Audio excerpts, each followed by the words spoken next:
सुरुवात होईल. धन्यवाद.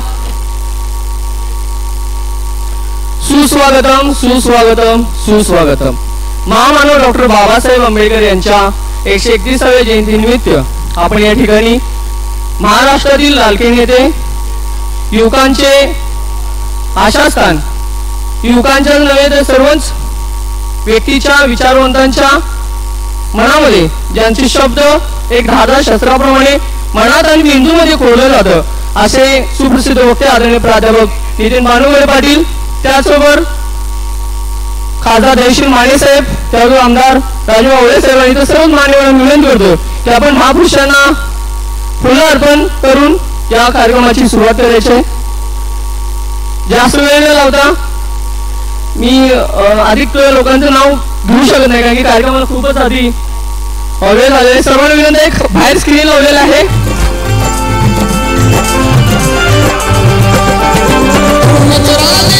या ठिकाणी आलेले सर्व आदरणीय सन्माननीय रवींद्र माने साहेब, राजूबाबा आवळे साहेब, दयशील माने साहेब, त्याचबरोबर संजय कांबळे साहेब, सागर साळके साहेब, आचार्य साहेब, राहुल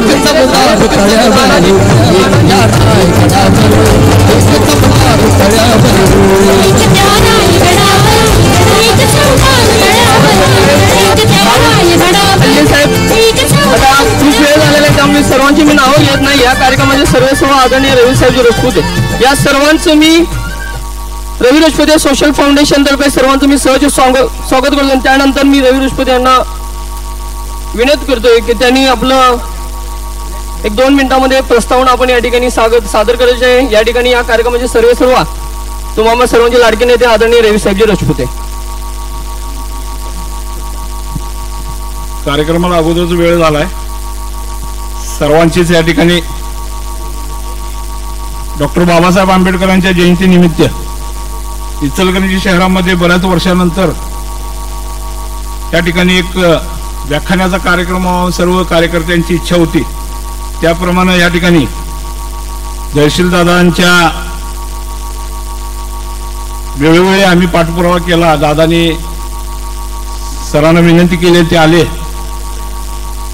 आज या कार्यक्रमाचे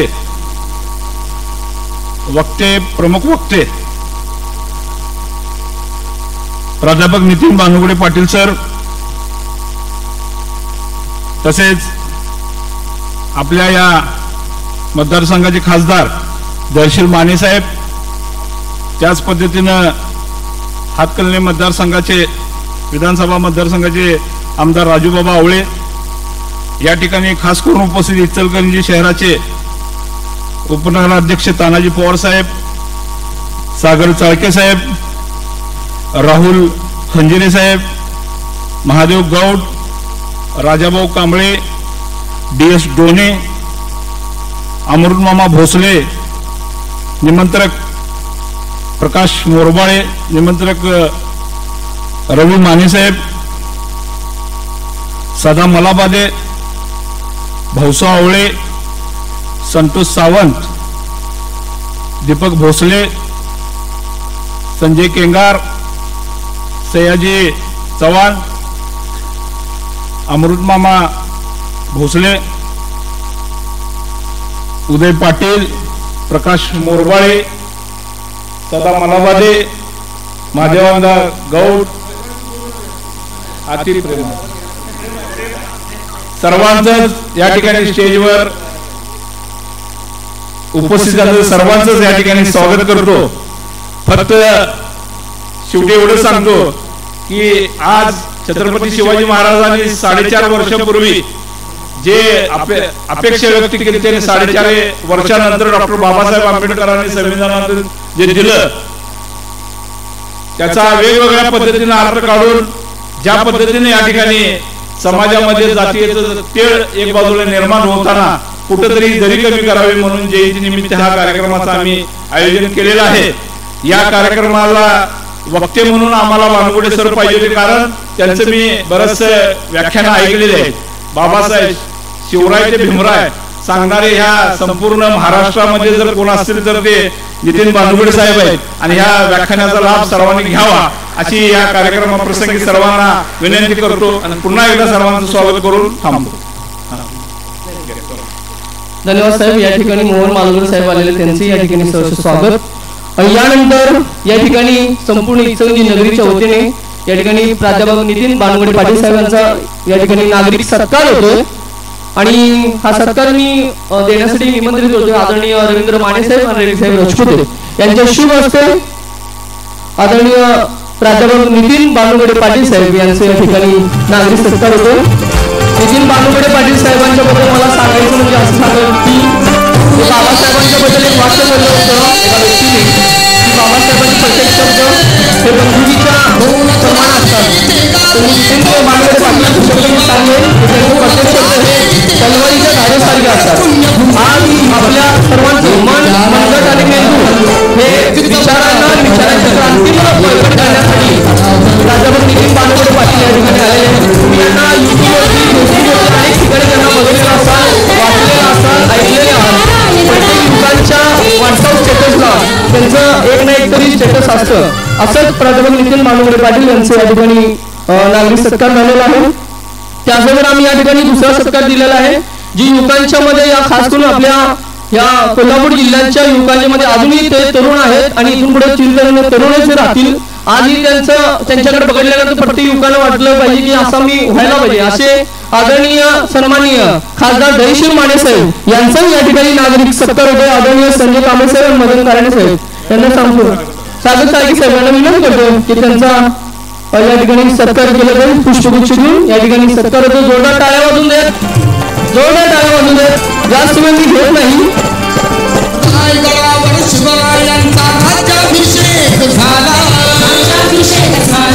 आदरणीय खासदार जयश्री माने साहेब अत्यंत तरुण आणि तरुण असे व्यक्तिमत्व आहे. त्यांचे शब्द आपण ऐकूच वाटतं असे आदरणीय. त्याचबरोबर या ठिकाणी तिसऱ्या या ठिकाणी छोटासा सत्कार घेत आहे ज्यांनी रवी साहेब राजपुते यांनी त्यांना जर फोन केला की किती गडबडीत असला माणूस तरी सुद्धा रवी साहेब राजपुतेंचा फोन आला की ते उचलणार आणि आमच्या सर्वांचं काम करणार. असे जयेंद्र आवळे यांचे सुपुत्र दलित चळवळीमध्ये सातत्याने अग्रेसर असलेले आमदार आदरणीय राजूबाबा आवळे साहेब यांचा या ठिकाणी सत्कार होत आहे. आदरणीय सयाजी पवार साहेब आणि आदरणीय तानाजी पवार साहेब सागर सारखी साहेब या सर्वांच्या हस्ते या ठिकाणी माननीय राजूबाबा आवळे साहेब यांचं या ठिकाणी सत्कार होत आहे. आणि ते सध्या केडीसी म्हणजे जिल्हा बँकेचे ते आता सध्या वाईस चेअरमन सुद्धा आहेत. अत्यंत हे दोघं पण खासदार आहेत आणि आता जे आम्हाला वक्तव्य आलेले तिघेही युवक आहेत. आज युवकांच्या शब्दातून एक युवक पेटणार आहे हा विचारांचा युवक आहे आणि विचारांचा यानंतर मी मनोगत व्यक्त करण्यासाठी निमंत्रण करतो खासदार साहेबांना की आपण एक 2 मिनिटांमध्ये आपले विचार या ठिकाणी मांडावे. खासदार जयश्री माने साहेब यांच्यासाठी.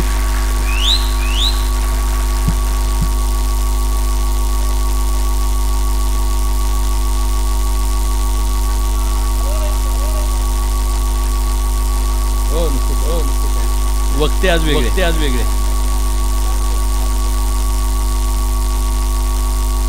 विश्वरत्न डॉक्टर बाबासाहेब आंबेडकर साहेबांच्या जयंतीनिमित्त आज शिवराय ते भीमराय व आजचा तरुण या अशा महत्त्वपूर्ण विषयासाठी आपल्या सर्वांना मार्गदर्शन करण्यासाठी आणि मंत्रमुग्ध करण्यासाठी आज इचलकरंजीमध्ये इथे या ठिकाणी आलेत ते आमचे मार्गदर्शक आदरणीय बानुगडे पाटील सर. थोड्याच वेळात तुम्हाला अनुभव येईल की बाहेर विजा कडकड पाऊस पडतोय आणि सभागृहामध्ये शब्दांचा पाऊस पडतोय आणि त्यामधनं भीमराव आणि शिवराय आपल्या डोळ्यासमोर जिवंत होतात आणि आपल्याशी बोलतात. त्यांची महती ज्यांच्या वाणीमुळे आपल्याला या ठिकाणी समृद्ध होणार आहे. आदरणीय सर आज आमच्यामध्ये आले त्याबद्दल मी हातकणंगले लोकसभा मतदारसंघाचा इचलकरंजीचा खासदार म्हणून मी मनापासून सर आपल्या सर्वांच्या वतीने सरांचं स्वागत या ठिकाणी करतो. या कार्यक्रमाचे संयोजक रवी रजपुते साहेब, रवींद्रजी माने, या ठिकाणी सागर भाऊ, या ठिकाणी राहुलजी खंजिरे, संजयजी कांबळे, आदरणीय सीओ टेंगल साहेब, या ठिकाणी उपस्थित असणारे बावस्कर साहेब, या ठिकाणी उपस्थित असणारे आमचे उपजिल्हा प्रमुख आदरणीय अण्णा उपस्थित शहाजीराव, त्याचबरोबर सर्वच या ठिकाणी मी मान्यवरांची नावं घेण्यामध्ये वेळ घालवत नाही. सन्मान्य पवार साहेब, सर्वच या ठिकाणी मान्यवर मंडळी समोर उपस्थित बहुजन समाजामध्ये विचारांची गरज आणि विचाराला प्रज्वलित करण्यासाठी परत एकदा एक ऊर्जेनं बाहेर पडण्यासाठी या ठिकाणी जमलेले सर्व माझे बहुजन समाजातील बंधू आणि भगिनी, मी सर्वप्रथम आज मुद्दामून सरांना इथं बोलवण्याचं साहेब कारण आहे. माझ्याकडे रजपुते सर आले आणि रजपुते साहेबांनी या ठिकाणी सांगितले की सरांनाच आपल्याला बोलवायचंय, त्यांचं मार्गदर्शन तरुणांना होणं गरजेचं आहे. आज आपण टीव्हीवर पाहतो, न्यूज पाहतो, जातीपातींमध्ये निर्माण होणारी दरी, जातीपातींच्या वर निर्माण झालेलं राजकारण, नवीन पिढीला आदर्श एखादा डोळ्यासमोर असावा आणि तो असत असताना शिवरायांसारखा असावा, भीमरायांसारखा असावा, या दृष्टिकोनातून रवी रजपुते साहेबांनी त्या ठिकाणी हा गेलेला प्रयत्न सामाजिक एकोपा ज्या राजश्री शाहूंच्या नगरीमधनं या ठिकाणी ज्याची सुरुवात झाली की ज्याच्या माध्यमातून 18 पगड जाती आणि 12 बलुतेदारांना या ठिकाणी एकत्र करून शिवछत्रपतींनी त्या काळामध्ये या ठिकाणी स्वराज्य नेमलं. पण त्याचबरोबर शाहू महाराजांनी बाबासाहेब आंबेडकरांनी स्वराज्याचं सुराज्य करायचं झालं, त्याला सगळ्यांना बरोबर घेऊन जाणारं व्यवस्थापन तयार केलं आणि त्या व्यवस्थापनाला समाजकारणाचे नाव मोड जोडण्याचं काम आजच्या पिढीला या ठिकाणी सरांच्या रूपाने त्या ठिकाणी होणार आहे. प्रत्येक पत्राच्या सुरुवातीला बाबासाहेब आंबेडकर साहेब जय शिवराय या नावाने या ठिकाणी सुरुवात करायची. आणि आज माझ्या बहुजन समाजातील माझ्या सर्व बांधवांना मला सांगायचंय, कोण्या जातीमध्ये आपण जन्माला यावं हे आपल्या हातामध्ये नाही. धैर्यशील मानेच्या कुटुंबामध्ये जन्माला आला म्हणून तो माने झाला, कांबळेंच्या कुटुंबामध्ये आला असता तो कांबळे झाला असता, मुल्लांच्या कुटुंबामध्ये आला असता तर मुल्ला झाला असता, ख्रिश्चन कुटुंबामध्ये ब्रिगांजा झाला असता. आपण सर्वांनी कुठं ऍप्लिकेशन केलं म्हणून कुठल्या समाजात जन्माला आपण आलो, पण कर्तृत्वाच्या जीवावर माणसं ओळखली गेली पाहिजे हे शिवरायांनी आणि भीमरायांनी हे जगासमोर आणून ठेवलं. आज कुणा जातीवर कुणाच्या पोटी जन्माला येणं हे फार महत्वाचं नाही. आपण मरत असताना काय म्हणून मरणार आहोत, तर मानवता हा धर्म आणि माणुसकी जपणारी लोक समाजामध्ये जिवंत राहिली पाहिजे. या दृष्टिकोनातून या समाजाच्या वैचारिक स्थैर्याला एक उंची निर्माण झाली पाहिजे. जे पूर्वजांनी या ठिकाणी आपल्या समोर चांगली उदाहरणं घालून ठेवले, त्याचा उहापोह करत असताना आजच्या पिढीला चांगलं मार्गदर्शन झालं पाहिजे. आणि म्हणून ज्यांच्या वाणीतनं खऱ्या अर्थानं आज आपण मंत्रमुग्ध होणार आहात ते आदरणीय सर या ठिकाणी मी फार वेळ घेणार नाही. आज मी सांगणाऱ्याच्या भूमिकेमध्ये नाही, मी आज ऐकणाऱ्याच्या भूमिकेमध्ये. त्यामुळे मी आज बोलत असताना सर तरुणांच्या समोर या ठिकाणी मुली सुद्धा त्या ठिकाणी आपल्याला ऐकायला वर खाली सगळीकडे या ठिकाणी मुलामुलींची गर्दी आहे. वडीलधारी मंडळी त्या ठिकाणी आले. आज गरज आहे या समाजाला एकवटण्याची, सगळ्यांना एकत्र राहण्याची आणि भारत देशाला मोठं करण्याची, भारत मातेला आपल्या स्वतःच्या स्वातीवर उभं करत असताना आमच्या मधले भेदभाव मतभेद हे बाजूला ठेवून भारत वर्षाची ताकद कशी वाढेल यासाठी म्हणून आपल्या विचारांचा वसा आणि वारसा जो शाहू फुले आंबेडकरांचा, शिवछत्रपतींच्या विचाराचा आहे, पुढे घेऊन जाण्याचं काम आपण करावं असं मी संयोजकांच्या वतीने विनंती करतो आणि आपली रजा घेतो. जय हिंद, जय महाराष्ट्र, जय महाराष्ट्र. धन्यवाद साहेब. यानंतर आणखी एक युवक जो आपल्या विचारांच्या जोरावरती आणि आपल्या कर्तृत्वाच्या जोरावरती आमदार झालेले आहेत, ज्यांच्या घराण्यातच राजकारणाचा आणि समाजकारणाचा वारसा असा जपला गेलेला आदरणीय राजू वावळे साहेब यांना विनंती करतो की आपण आम्हाला मोलाचं मार्गदर्शन करावं. जोरदार टाळ्या वाजवून द्या राजू वावळे साहेब. शिवराय ते भीमराव चे व्याख्यान निमित्तानं खास करून आपण सर्व ऐकण्यासाठी आपण इथं उपस्थित आहोत. हे बाळगुंडे पाटील सर उपस्थित असलेले या भागाचे लोकप्रिय खासदार दादा बावस्कर साहेब सहकारी नगरसेवक अभिमानी राजपुते सागरभाऊ अजित पवार खंजरे कांबळे साहेब सीओ साहेब मंचूर असलेले सर्व मान्यवर उपस्थित असलेले सर्व मंडळी सर्व युक्त मित्र, खरं बघायला गेलं तर आज जे व्याख्यान होणार आहे या समाजाच्या दृष्टिकोनातून फार महत्वाचं आहे. जर परिस्थिती बघायला गेलं देशामध्ये की जाती भयानक परिस्थिती निर्माण झालेली आहे. जात म्हटल्यावर ती जात नाही म्हणजे ती जात. ज्याप्रमाणे ब्रिटिश लोक या देशावर राज केले डिवाइड अँड रूल, त्याच पद्धतीनं आता ही परिस्थिती आपल्या देशावर होत चाललेलं आहे. RSS सारखी लोक ते जातीमध्ये भांडण लावून देश चालवण्याचं काम करतात.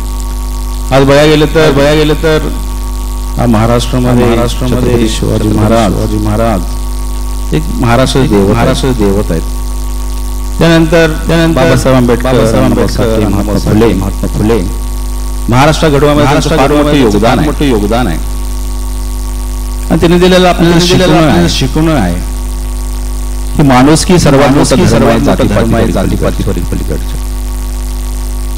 आणि तेच सर आज आपल्याला सांगणार आहेत ते व्याख्यान असणार आहे ते आपण आत्मसात केलं पाहिजे.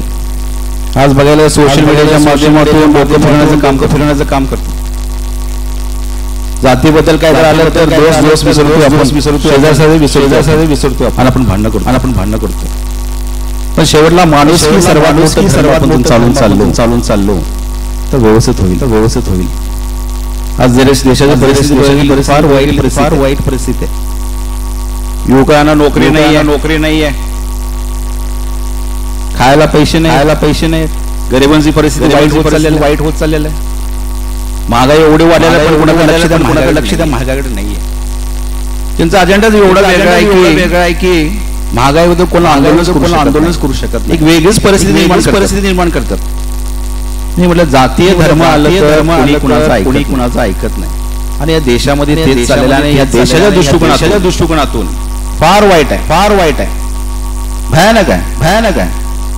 ते बाबासाहेबांना छत्रपती शिवाजी महाराजांनी आपण सगळं विसरत चाललेलं आहे. आणि जे RSS देशावर जास्त प्रमाणात वाढत चाललेलं आहे. आता शहाणं होणं गरजेचं आहे. यंग पोरं जास्त प्रमाणात चाललेलं आहे. सोशल मीडिया तुम्ही बघा जास्त प्रमाणात चालते जातीवादीचं. आणि त्यांची माणसं जे हायर केलेले पैसे देऊन ते डोकं फिरवतात. त्यामुळे युवकांना विनंती आहे की शाहू फुले आंबेडकर समतेचे विचार दिला, सर्व धर्म समूहाचे विचार दिला. ते आपण खऱ्या अर्थानं मानलं पाहिजे, ते वाचलं गेलं पाहिजे. आज रवी साहेब राजपुते माने पिंटू यांनी अत्यंत चांगलं व्याख्यान घेतलं. दृष्टिकोनातून जे परिस्थिती निर्माण झालेलं आहे बाबासाहेब आंबेडकर यांच्या 131व्या जयंतीनिमित्तानं हे व्याख्यान तिने पाटील साहेबांच्या माध्यमातून आपल्या सर्वांचं डोकं शांत स्थिर ठेवण्यासाठी व्याख्यान घेतलेलं आहे. त्यामुळे सगळीजण घ्या आणि आत्मसात करा. एवढंच धन्यवाद. जय हिंद. धन्यवाद साहेब. आणि आपण ज्यांची आतुरतेने वाट बघत आहोत आणि ज्यांच्यासाठी समूह हजारोच्या संख्येने या ठिकाणी समूह आलेला आहे. मला पण त्यांची आतुरता आहे. तुम्हा सर्वांचे प्रवक्ते सुप्रसिद्ध विचारवंत आदरणीय बाणूगडे पाटील साहेबांना विनंती करतोय की आपण शिवराय ते भीमराय करून या विषयावरती आम्हाला मोलाचं मार्गदर्शन करावं. जोरदार टाळ्या जाऊन द्या. नितीन बाणूगडे पाले साहेब.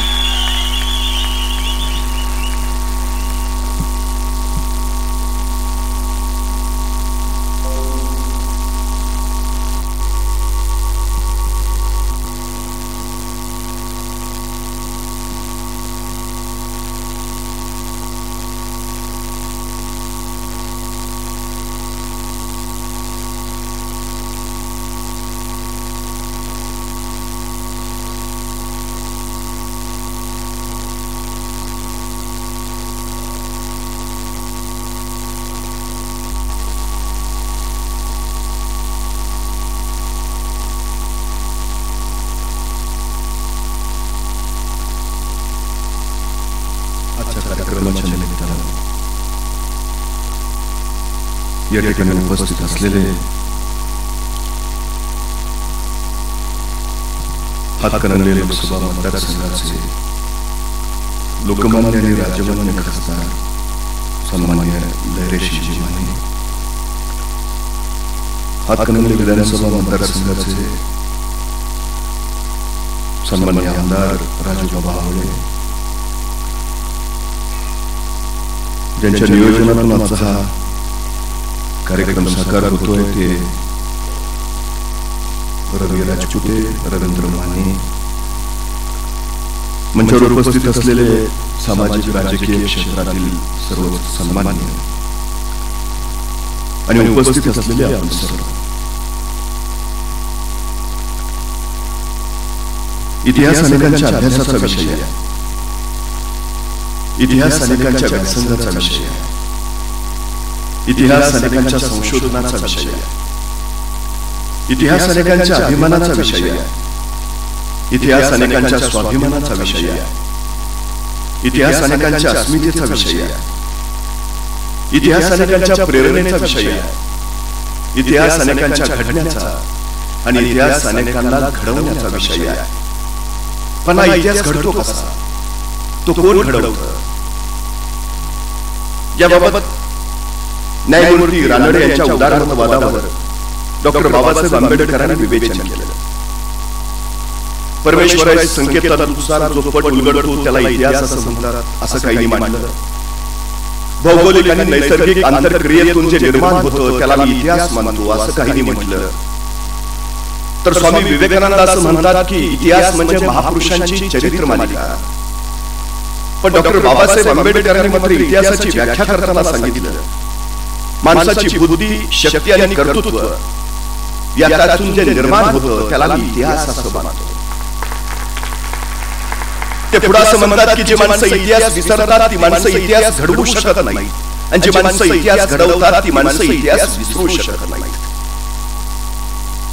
इतिहास ही माणसाची उत्पत्ती आहे.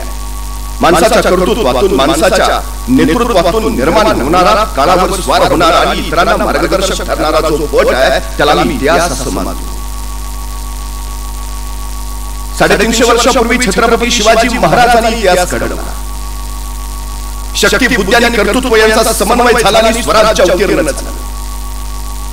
शिवाजी महाराजांचा जन्म 1630 चा, स्वराज्याला आरंभ झाला 1646 ला आणि महाराजांचं निधन झालं 1680 ला. म्हणजे शिवाजी महाराजांचं आयुष्य 50 वर्षाचं आणि स्वराज्याचं आयुष्य 35 वर्षाचं.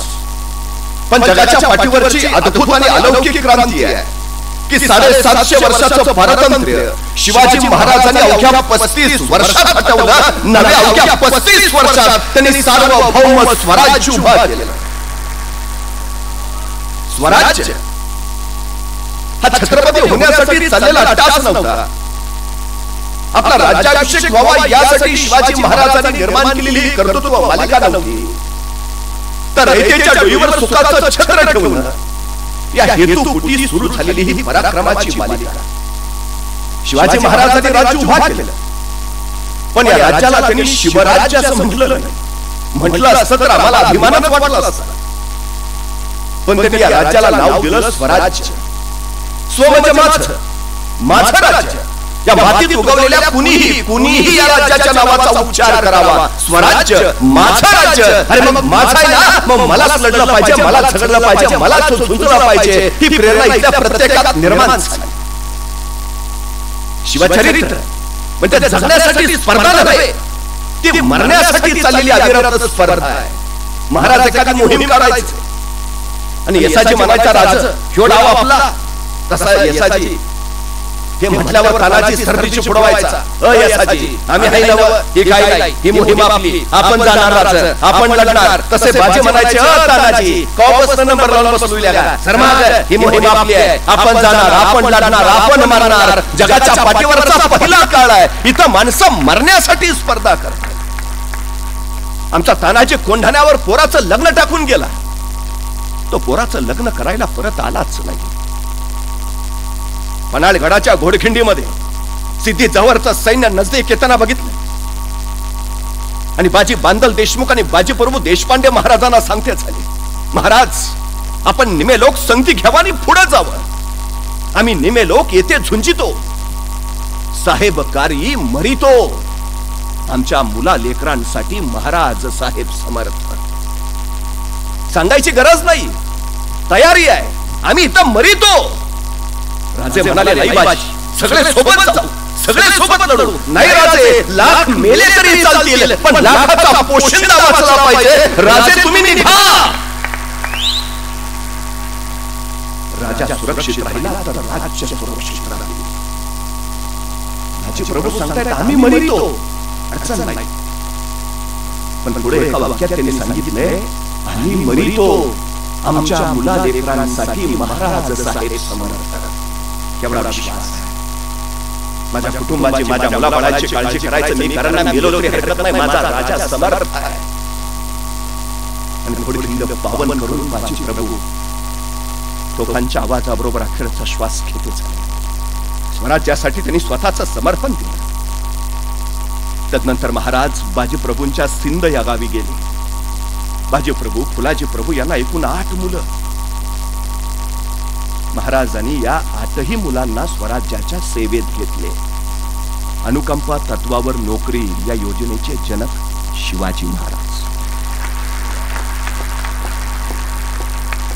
ठीक आहे, ज्यांची मुलं सेवा करण्यासाठी योग्य आहेत त्यांना कार्यात घेतलं, स्वराज्यात घेतलं.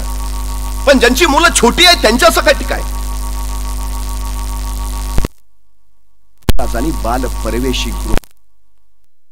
जे सैनिक स्वराज्यासाठी धारातीर्थी पडतात त्यांच्या मुलांच्या शिक्षणाची, आरोग्याची नव्हे सगळी देखभाल स्वराज्याच्या खर्चातून केली जायची. जातीपातीचा प्रश्न नव्हता तिथं. सगळी मुलं एकत्र शिकायची, स्वराज्य या ध्येयापोटी मोठी व्हायची आणि स्वराज्यासाठी हसत हसत मरायची. हॉस्टेल ही अलीकडची संकल्पना, बाल परवेशी गृह ही शिवाजी महाराजांची संकल्पना. ठीक आहे, ज्यांची मुलं लहान आहेत त्यांच्याही शिक्षणाची व्यवस्था झाली. पण एखादा अगदी तरुण सैनिक आहे, नुकतंच लग्न झालंय आणि स्वराज्यात कामी आला, अशा सैनिकाच्या विधवा पत्नींसाठी महाराजांनी फॅमिली पेन्शनची व्यवस्था केली आहे. पेन्शन किती द्यावी याची ही सिस्टीम बनवली आहे, त्याची व्यवस्था ठरलाय. उद्या मी असेन किंवा मी नसेन, व्यवस्था चालू राहिली पाहिजे. किती पेन्शन मिळेल तिला? तर तो सैनिक धारातीर्थी पडताना त्याला शेवटचा पगार जेवढा होता त्याच्या निम्मा पगार त्याच्या बायकोला पेन्शन म्हणून दिला जायचा. ठीक आहे, पेन्शनची ही व्यवस्था झाली. आणखीन एक योजना महाराजांनी चालू केली, अडीशेरी. दर महिन्याला संकटग्रस्त कुटुंबांना 2.5 शेर धान्य दिलं जायचं. 350 वर्षापूर्वी शिवाजी महाराजांनी राज्य उभा केलं, ज्याला मी स्वराज्य म्हणतो. स्वराज्य म्हणजे माझं राज्य. पण एक गोष्ट लक्षात घ्या, महाराजांची 10 वर्ष बालपणात गेली, महाराजांची 10 वर्ष रणांगणावर घोड्यावर बसून युद्ध खेळण्यात गेली. पण उरलेली 30 वर्ष महाराजांनी स्वराज्याचं सुराज्य करण्यात घालवलीत. हे वैशिष्ट्य आहे. स्वराज्य म्हणजे काय? लोककल्याणकारी राज्य. स्वराज्य म्हणजे काय? लोकहित साधणारं राज्य. आपल्याच राज्यातली लोक आपल्याच सरकार विरोधात ज्यावेळी आंदोलनाला उभा राहतात त्यावेळी ते सुराज्य म्हणता येईल. इंग्रजांचा उदय कधी झाला? प्लासीची लढाई झाली. सिराजुद्दौला बंगालचा नवाब आणि रॉबर्ट क्लाइव्ह इंग्रजांचा गव्हर्नर. रॉबर्ट क्लाइव्हची फौज फक्त 5000 आणि सिराजुद्दौलाची 1,00,000. स्वतःच राज्य आहे बंगालचं, सिराजुद्दौलाचं स्थानिक स्वराज्यच म्हणा. पण तरी 5000 इंग्रजांनी या सिराजुद्दौलाचा पराभव केला. रॉबर्ट क्लाइव्ह प्लासी शहरात निघाला. त्याला असं वाटलं की सगळे नागरिक आता विरोधाला तयार असतील, पण घडलं उलटच. तो शहरात ज्यावेळी आला तो रस्त्याच्या दोन्ही बाजूनी हजारो नागरिक होते. रॉबर्ट क्लाइव्हला असं वाटलं या प्रत्येकाने एक एक दगड घेतला आणि माझ्याकडे भिरकावला तर माझं 5000 सैन्य कुठल्या कुठं मरून जाईल. पण तसं घडलं काहीच नाही. रस्त्याच्या दुतर्फा उभा असणाऱ्या हजारो लोकांनी या रॉबर्ट क्लाइव्हचं स्वागत केलं. का? पांढऱ्या पायाचा कुणीही चालेल, पण हा सिराजुद्दौला नको. राज्य होतं त्याचं, लोक स्वातंत्र्यात होती, पण ते राज्य सुराज्य नव्हतं. रयतेवर अन्याय अत्याचार चालू होते म्हणून नको आहेत. म्हणजे नुसतं स्वराज्य उभा करून नाही, ते सुराज्य करणं हे लोकहितासाठी लोककल्याणासाठी अत्यंत महत्वाचं आहे. माणसं का मरायला तयार झाली? सुराज्य आहे, सुराज्य आहे. महाराजांनी कधीच कुणाला सांगितलं नाही मी सांगतोय म्हणून ये, मी म्हणतोय म्हणून लढ. नाही, महाराजांनी स्पष्ट सांगितलं, तुला जर वाटत असेल तुझ्या पोरी बाळींची अब्रू सुरक्षित राहावी तर ये. तुला जर वाटत असेल तुझ्या उद्याच्या पिढ्या सुखात नांदाव्यात तर ये. तुला जर वाटत असेल हे तुझं राज्य तुझंच राहावं तर ये. मी सांगतोय म्हणून नको. इथला प्रत्येक जण जो आलाय ना तो स्वतःच्या राज्यासाठी, स्वतःच्या उद्याच्या सुखात पिढ्या नांदाव्यात यासाठी, इथल्या पोरी बाळींच्या अब्रूचं संरक्षण व्हावं यासाठी हे सुराज्य उभा केलं. कुणाच्या बळावर? कवा इथे फौजा होत्या महाराजांकडे? का पिढ्यानपिढ्यांचा ऐश्वर्य खजिना होता? सामर्थ्य होतं की संपत्ती? अस्त्र शस्त्र होतं काय? काही नाही. शून्यातनं विश्व उभा करणारा राजा असं मी महाराजांचं जे वर्णन करतो ना, ते एवढ्यासाठी हाताशी काही नसताना महाराजांनी राज्य उभा केलं. मग कोण घेतलं सोबत? ज्याचं ध्येय ठरलंय ना तो कारण सांगत बसत नाही. एखाद्याला विचारावर काय झालं? आमची परिस्थिती नव्हती. तू गप. मला भयान राग येतो असल्या माणसांचा. आमची परिस्थिती नव्हती. परिस्थिती माणसाला घडवती नाही, परिस्थिती माणसाला बिघडवती नाही. माणूसच परिस्थिती घडवतो आणि माणूसच परिस्थिती बिघडवतो. ही सगळ्यात मोठी वस्तुस्थिती आहे. काही नव्हतं पण ठरलंय ना काय करायचं. सैन्य उभा केला पाहिजे स्वराज्य मिळवायचं तर. 18 पगड जातीची 12 बुलके घराची चटी लंगोटीतली पोरं महाराज गोळा करायची. दूरवर एखाद्या जंगलात जायचे. जंगलातल्या दाट झाडी त्या पोरांना तलवारबाजीचं युद्धाचं प्रशिक्षण द्यायचे. पण कुणाला नकळत, कुणाला कळणार नाही अशा बेतानं. आणि आपल्या जंगलात आज काय चाललंय ते बाहेर कुणाला कळू नये म्हणून शिवबाराजांनी जंगलाच्या बाहेरच्या झाडावर एक पोऱ्या उभा केलेला असायचा. त्याला सांगितलेलं असायचं, कुणी अनोळखी माणूस येताना दिसला की तू नुसता खुनेचा आवाज कर. तुझा खुनेचा आवाज ऐकला का मी तलवारी समशेर लपून ठेवतो आणि विट्टीदंडूचा खेळ चालू करतो. म्हणजे कुणाला कळणार नाही आपलं आत काय चाललंय ते.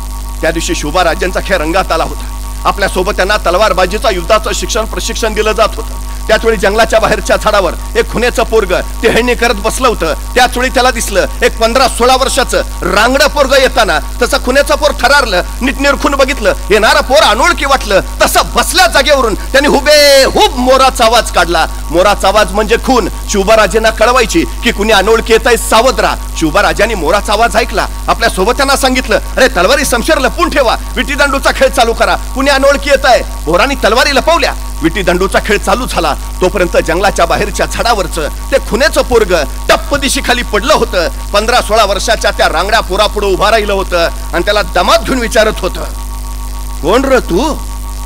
ते 15-16 वर्षाचं पोरग सांगत होतं, रामोशाचा बहिर्जीजी. काय काम काढलं सर? काय नाही जी, राजांना भेटायचं होतं. का र? बोलू की राजांना मग सांगतो.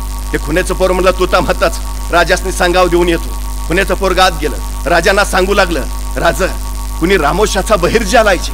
राजे म्हणले, दे पाठवून आत. बहिर्जी आत आला. राजांपुढे उभा राहिला. राजाने विचारलं, काय काम काढलंस रे? तसा बहिर्जी म्हणाला, राज आम्हाला बी तुमच्या खेळात घ्या की सामील करून. राजाने विचारलं, काय येतं तुला? सगळं येतं जी. कसला बी आवाज काढतो, कुणाची बी नक्कल करतो. राजा वेशांतर तर असा करतो की तुम्हीही ओळखायचा नाही. राजांना पटलं वाटलं माणूस कामाचा. असं असं असं मग चल ये ये ये ये आत्तापासूनच आमच्या खेळात ये. असा बहिर्जी घुटमळला. राज उद्यापासून येतो की जी. का? बापाला सांगावा देऊन आला असतो राजा. राजे म्हणले, ठीक आहे ये उद्यापासून. बहिर्जी जायला वळाला. 5-6 पावलं गेला. अचानक काय वाटलं कुणास ठाऊक, बहिर्जी पुन्हा माघार आला. राजांना म्हणाला, राज एक सांगू का जी? राजे म्हणले, बोल.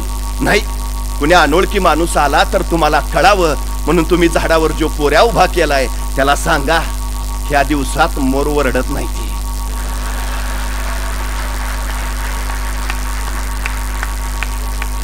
नाही कुणी जाणता माणूस यायचा, मोराचा आवाज ऐकायचा. तो विचार करायचा, या दिवसात मोर ओरडतच नाहीत तर आवाज आला कुठनं? आयत गवसून जाल राजा. राजाने माणसं गोळा केली. त्याशी दऱ्याखोऱ्यातली गिरिकंदरातली अचूक ज्ञान सूक्ष्म निरीक्षण नसलेली हाच बहिर्जी पुढे राजांचा गुप्तहेर प्रमुख झाला.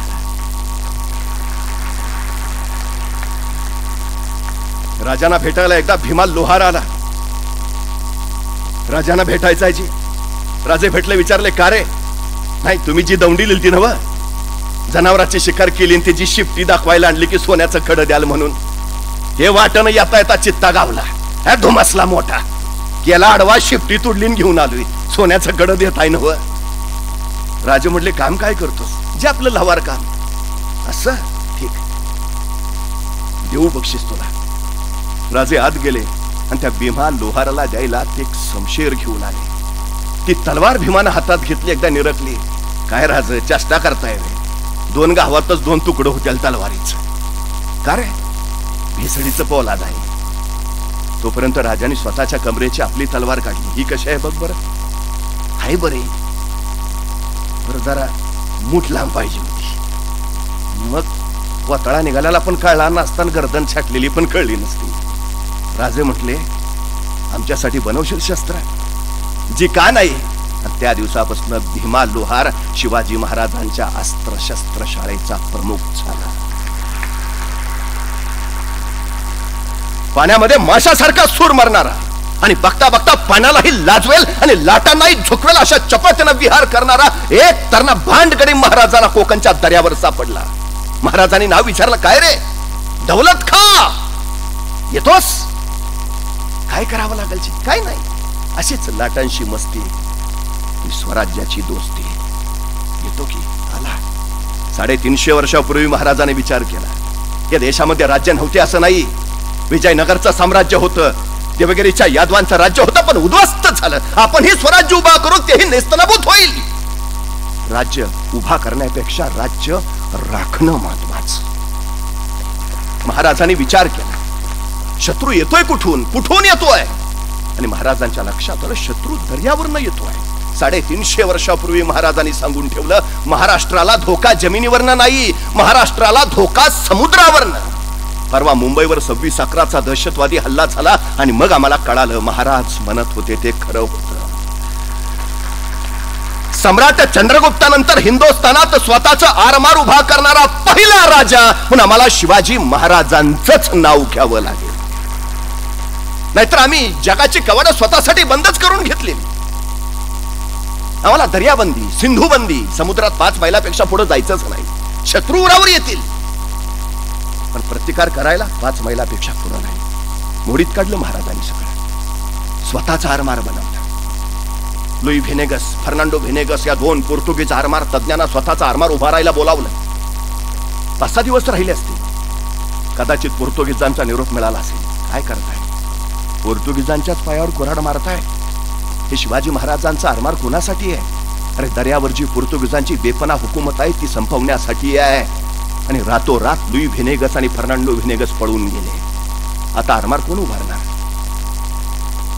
महाराजांनी उपलब्ध माणसांचा विचार केला. कोकणातले कोळी, आगरी, भंडारी आणि मुस्लिम लोक सोबत घेतली आणि शिवाजी महाराजांनी आरमार उभा केला.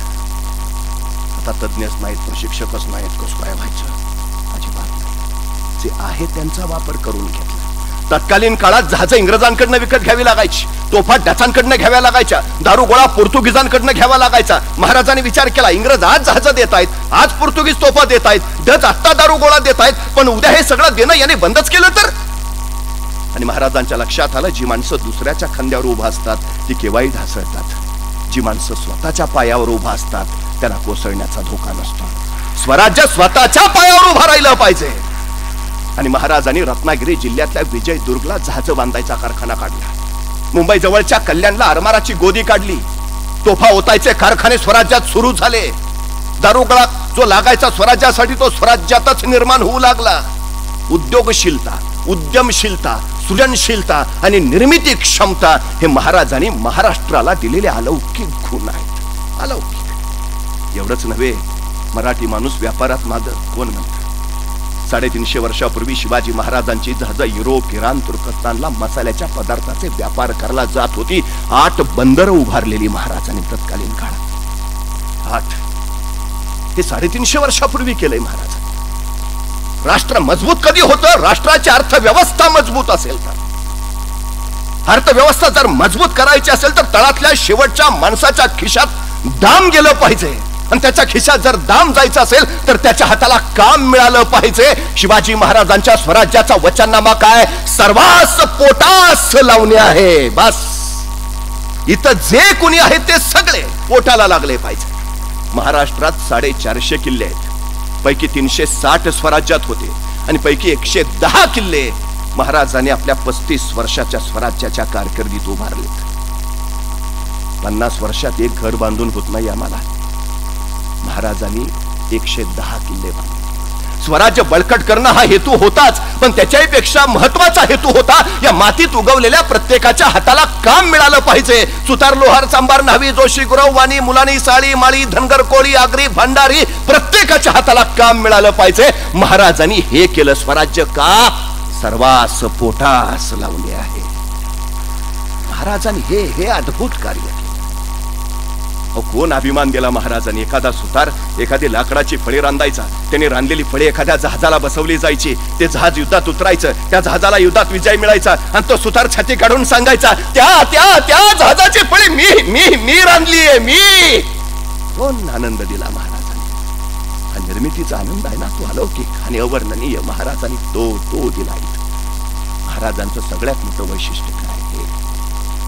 350 वर्षापूर्वी महाराजांनी पहिला शेतकरी उभा केला. महाराष्ट्रातली पहिली जमीन मोजणी शिवाजी महाराजांनी केली. जमीन मोजणीचं परिमाण 5 हात लांब, 5 तसू 14 मुठींची लांब काठी हे महाराजांनी शोधून काढलं.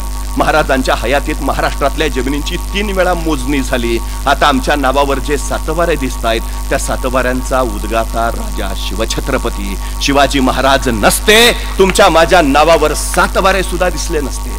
महाराष्ट्रातलं पहिलं धरण शिवाजी महाराजांनी बांधलं. खेड शिवापूरच्या आंबिलोड्यावरचं धरण जाऊन बघून या. 32 धरणं बांधली महाराजांनी. जलसंधारणाची पहिली योजना शिवाजी महाराजांची. पाणी अडवा पाणी जिरवा ही संकल्पना सुद्धा शिवरायांची. आता पाणी अडवा पाणी जिरवा ही संकल्पना मी बाजूला टाकली आणि ह्याची अडवा त्याची जिरवा हा एक कलमी उद्योग चालू केला, तो भाग वेगळा.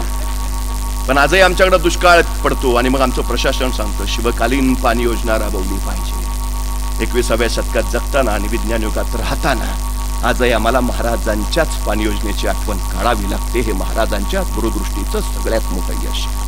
तत्कालीन काळामध्ये सुलतानी आहेच, पण आसमान एवढी प्रचंड कोसळली आहे की भुकेपोटी माणसाची नजर मेल्या जनावराच्या प्रेतावर पडू लागली आणि जगण्यासाठी बापाची नजर पोराच्या मांसावर जाऊ लागली. पण एवढी भयान परिस्थिती असतानाही छत्रपती शिवाजी महाराजांच्या काळात महाराष्ट्रातल्या एकाही शेतकऱ्यानं आत्महत्या केली नाही. हे शिवशाहीचं सगळ्यात मोठं यश आम्हाला मानावंच लागेल. महाराजांनी नुसतं मातीत नाही मातीसाठी मरायला शिकवलं. हे सगळ्यात महत्वाचं. सुराज्य निर्माण केलं. सुराज्य, लोकहिताचं, लोककल्याण. आणि मग लोकांना वाटू लागलं अरे हा राजा आपल्यासाठी एवढं सगळं करतोय, आपण या राजासाठी काहीतरी केलं पाहिजे. आणि मग माणसं स्वतःहून या स्वराज्यात सामील व्हायला लागली. काय प्रेरणा असेल होती. राजे पन्हाळ्यावर सिद्धीच्या वेड्यात अडकलेत 65,000ची फौज आणि त्याच वेळी पुण्यात शाहिस्ता खान आलाय 1.25 लाखाची फौज घेऊन. म्हणजे एकाच वेळी महाराष्ट्राच्या उरावर 1,95,000ची फौज आहे. राजा कैदेत, पण तरीही शाहिस्ता खानाला का? शाहिस्ता खान पुण्यात आलाय म्हणल्यावर पुणे परिसरातल्या शेतकऱ्यांनी स्वतःच्या रानातली उभी पिकं जाळून टाकली. का? दुश्मनाच्या घोड्याला चारा मिळता कामा नये आणि दुश्मनाच्या सैन्याला धान्य मिळता कामा नये. कुणी सांगितलं? महानगरपालिकेनं नोटीस काढली. कृपया मास्क पहने, अपने हाथ सॅनिटाइज अवश्य करें. नोटीस काढून कळत नाही. तिथं तर महाराज कैदे देतात. स्वतःहून करते सगळं. एका छोट्याशा शेताच्या बांधावर एक पोरग 13-14 वर्षाचं आपल्या शेताची रक्षण करतंय. अचानक त्याला घोडेस्वार दिसला. घोडेस्वार अनोळखी वाटला. ते पोरग धाडकन बांधावर गेलं. त्या घोडेस्वारला विचारू लागलं कोण, कुठून आला? तो घोडेस्वार म्हणला ए चल हट रे, खबरदार जर टाच मारून याला पुढे चिंदड्या उडवीन राई एवढ्या. त्या इंग्लिशच्या 13-14 वर्षाच्या पोरला वाटतंय माझं राज्य आहे, राजे नसले म्हणून काय झालं? शत्रूला ओळखायची जबाबदारी माझी आहे. हे कधी होतो? हे राष्ट्रचैतन्य, ही राष्ट्रनिष्ठा, ही राष्ट्रभक्ती कधी निर्माण होते? ज्यावेळी सगळे एक या नात्यानं उभा राहतात तेव्हा 18 पगड जातीची सगळी एकत्र झाली तेवढी स्वराज्य उभा राहील. या देशाची स्वातंत्र्याची चळवळ गतिमान कधी झाली, सगळे जाती पंथ धर्म विसरून देशाच्या मुक्ततेसाठी एक झाले तेव्हा देश स्वतंत्र झाला. रवींद्रनाथ टागोर एका ठिकाणी असं म्हणतात की हा देश विविध जातींचा, विविध पंथांचा, या विविध जातींना एकत्र करणं, त्यांच्यामध्ये एकत्व पेरणं, त्यांना राष्ट्रीयत्वाच्या भावनेला चैतन्य देणं आणि त्यांना राष्ट्रासाठी मरायला उद्युक्त करणं हे अलौकिक कार्य आहे, जे स्वप्नातही शक्य होणार नाही. ते छत्रपती शिवाजी महाराजांनी प्रत्यक्षात आणून दाखवलं. शिवाजी महाराजांनी राजकीय लोकशाहीच नव्हे, सामाजिक लोकशाहीचं सुद्धा निर्माण केलं. समान आणि समान न्याय हे शिवाजी महाराजांच्या स्वराज्याचं सगळ्यात मोठं तत्व होतं. शिवाजी महाराजांनी राज्याभिषेक केला. हेनरी ऑफ सेडन त्या राज्याभिषेकाला उपस्थित होता. तो असं लिहितो की शिवाजी महाराजांच्या सुवर्णांकित सिंहासनाच्या दोन्ही बाजूला भाल्याच्या टोकावर राजसत्ता निदर्शक चिन्ह लावले. राजसिंहासनाच्या एका बाजूला सुवर्णांकित भाल्याच्या टोकावर एक सुवर्णांकित तराजू आहे आणि समपातळीत लोंबणारी त्याला 2 पारडी आहेत. कुठल्याही न्यायालयात आता गेलो तर आम्हाला न्यायदेवतेचे प्रतीक म्हणून तो तराजू दिसतो. ज्यावेळी जगाच्या पाठीवर न्यायशास्त्राचं जन्माला आलं नव्हतं त्यावेळी शिवाजी महाराजांनी राज्याभिषेकाच्या वेळी निष्पक्ष न्यायाची ग्वाही आपल्या राज्याभिषेकातून दिली. छत्रपती तर राजाच होते, राज्याचे केंद्रबिंदू होते, पण तरीही राजांनी स्वतंत्र सरळ न्यायाधीश नेमले. इथं कुणावरही अन्याय होणार नाही. हे स्वराज्य प्रत्येकाला समान न्याय आहे. स्त्री ती तर स्वराज्याच्या देवाऱ्यातील देवता. तिच्या पदराला हात घालणारा छत्रपती कसा, रांजाच्या पाटलाचा चौरंग केला, हातपाय तोडले. महाराजांनी नानासाहेबांना विचारलं, नानासाहेब आधी योग्य केलं आणि संतापला महासाहेब जीवे का मारला नाही त्याला. आईच्या पत्राला हात लावण्याचा पापात केलं, त्याला जिवंत का ठेवला. राजे म्हणजे महासाहेब आपला क्रोध समजू शकतो, पण महासाहेब याला जीवेच मारला असता तर प्रश्न संपला असता. पण हात पाय तोडल्या अवस्थेत हा जिवंत नाही. येणारा जाणारा याच्याकडे पाहिल आणि समजून घेईल. या स्वराज्यात जर कोणी बाईला हात लावला तर त्याचा राजाचा पाटील केला. स्त्रियांचा सन्मान, समान न्याय हे शिवशाहीचं सगळ्यात मोठं तत्व. हे सगळे शिवछत्रपती या देशानं या मातीनं अनुभवले आणि म्हणूनच डॉक्टर बाबासाहेब आंबेडकर आपल्या प्रत्येक पत्राच्या सुरुवातीला जय शिवराय लिहायचे. पहिल्यांदा शिवरायांना मानवंदना द्यायचे आणि मग आपला मसुदा सुरू करायचा. काय अवस्था मध्य प्रदेशच्या मधूमध्ये रामजी बाबा सुभेदार लष्करी शाळेत मुख्याध्यापकाचं काम करत होते. त्यावेळी भीमरावांचा जन्म झाला. रामजी बाबा सुभेदार महात्मा फुले आणि न्यायमूर्ती रानडे यांचे सहचिंतक. नानाविध विषयांवर रामजी बाबांच्या त्यांच्याशी चर्चा चालायच्या. रामजी बाबा तसे कबीर पण मद्य आणि मांस यांना ते आयुष्य कधी स्पर्श केला. आपल्या लहान मुलांना ते सोबत घ्यायचे आणि रात्रीच्या वेळी त्यांना कबीराचे दोहे ऐकवायचे. रामजी बाबा लष्करी बाण्याचे जरूर होते, पण त्यांच्या विलक्षण साधुत्व होतं. त्यांच्या मुलाच्या एका विरक्त महात्म्याने त्यांना असं सांगितलं की तुझ्या पोटी जगाचा उद्धार करणारा सुपुत्र जन्माला येणार. डॉक्टर बाबासाहेब आंबेडकर अंधश्रद्धा अजिबात नव्हते, पण त्यांना साधुत्वाचा आकर्षण होता. त्यांना अभिमान होता आपल्या पोळाचा. खरं तर ज्यावेळी जीवनामध्ये निराशेचे क्षण यायचे तर बाबासाहेब आपल्या पत्नी रमाबाईंना सोबत घ्यायचे आणि एका विशिष्ट स्थानावर जाऊन धीर गंभीर जीवन चिंतन करत असायचे. त्या स्थानी त्यांना नवं चैतन्य मिळायचं आणि नव्या ऊर्जेने ते बाहेर यायचे. ते विशिष्ट स्थान कोणते? बाबासाहेबांना नवं चैतन्य असं कुठलं स्थान द्यायचं? चिंतन करत ते नेमके कुठं बसायचे? ती जागा होती रामजी बाबांचं दहन स्थान. रामजी बाबांनी कायम भीमरावांना स्फूर्ती दिली आणि तेच काम चैत्यभूमीतनं आज आपल्या लाखो अनुयायांना ऊर्जा द्यायचं काम डॉक्टर बाबासाहेब आंबेडकर. ते जीवन प्रवासी.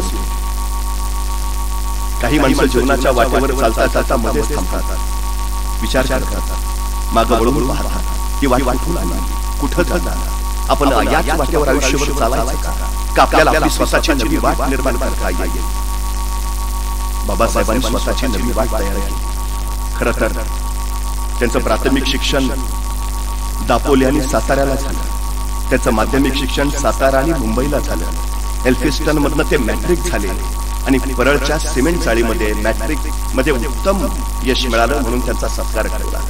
कृष्णाजी अर्जुन केळुसकरांच्या हस्ते त्यांचा सत्कार झाला आणि याच वेळी कृष्णाजी अर्जुन केळुसकरांनी भीमरावांना गौतम बुद्ध नावाचं पुस्तक भेट दिलं. डॉक्टर बाबासाहेब आंबेडकर असं सांगतात की त्या दिवशी माझ्या हातात जर ते पुस्तक पडलं नसतं तर भारतीय राज्यघटनेचा शिल्पकार डॉक्टर बाबासाहेब आंबेडकर तुम्हाला कधी दिसलाच नसता. त्या दिवसापासून गौतम बुद्धांची आणि माझी वैचारिक आणि भावनिक जवळीक झाली आणि त्या दिवसापासून जगण्याचा खरा अर्थ आणि खरा मार्ग मला कळाला. खरं तर मॅट्रिक झाले, 1912 साली ते BA झाले. मधल्या काळातच रमाबाईंशी त्यांचं लग्न झालं, पण अंगावरच्या अक्षता उफाळण्यापूर्वीच पुन्हा अभ्यासाला ते व्यस्त झाले. परदेश गमनाचे वेध त्यांना पुन्हा लागले आणि महाराजा सयाजीराव गायकवाड आणि नवल भुतेना यांच्या मदतीच्या बळावर डॉक्टर बाबासाहेब आंबेडकर हे कोलंबिया विद्यापीठात दाखल झाले. कोलंबिया विद्यापीठात ते विलक्षण अभ्यास करायचे. दुपारचं जेवण ते सहसा टाळत, रात्रभर वाचन आणि 18 तास अभ्यास. भारतातच विलायतेला शिकायला गेलेले एका लक्ष्मीपुत्राने एकदा बाबासाहेबांना विचारलं, बाबासाहेब इतकी धडपड कशासाठी? अहो पोटाला खात पीत जा. डॉक्टर बाबासाहेब आंबेडकर त्यावेळी म्हणाले, झोपायला माझ्याकडे वेळ नाही आणि पोटभर खायला माझ्याकडे पैसे नाही. त्या लक्ष्मीपुत्राला विचारलं, अहो बाबासाहेब मग तुम्ही जगणार कसे? तुमच्या अंगात बळ कसं येणार? तसे बाबासाहेब म्हणाले, जेव्हा जेव्हा मी डोळे मिळतो तेव्हा माझ्या डोळ्यासमोर राजर्षी शाहू छत्रपती उभा राहतात. हजारो दलित बांधव मला दिसतात आणि मग माझ्या अंगामध्ये प्रचंड बळ संचारतं. मला बळासाठी अन्नाची नाही, राजर्षी शाहू महाराजांच्या कार्याची आणि विचारांची माझ्या दलित बांधवांची अवस्था महत्वाची वाटते. खरं तर आज बाबासाहेब आंबेडकर असते, त्यांच्या घरावर त्यांच्या नावाची पाटी असते आणि पाटीखाली किती पदव्या असत्या.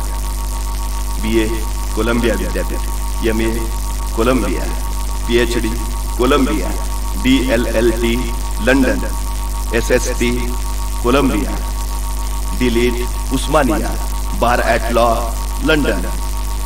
32 पदव्या घेतल्या होत्या बाबासाहेब.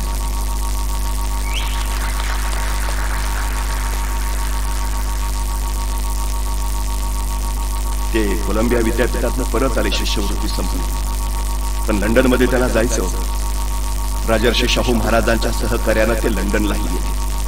तिथंच ते बॅरिस्टर झाले.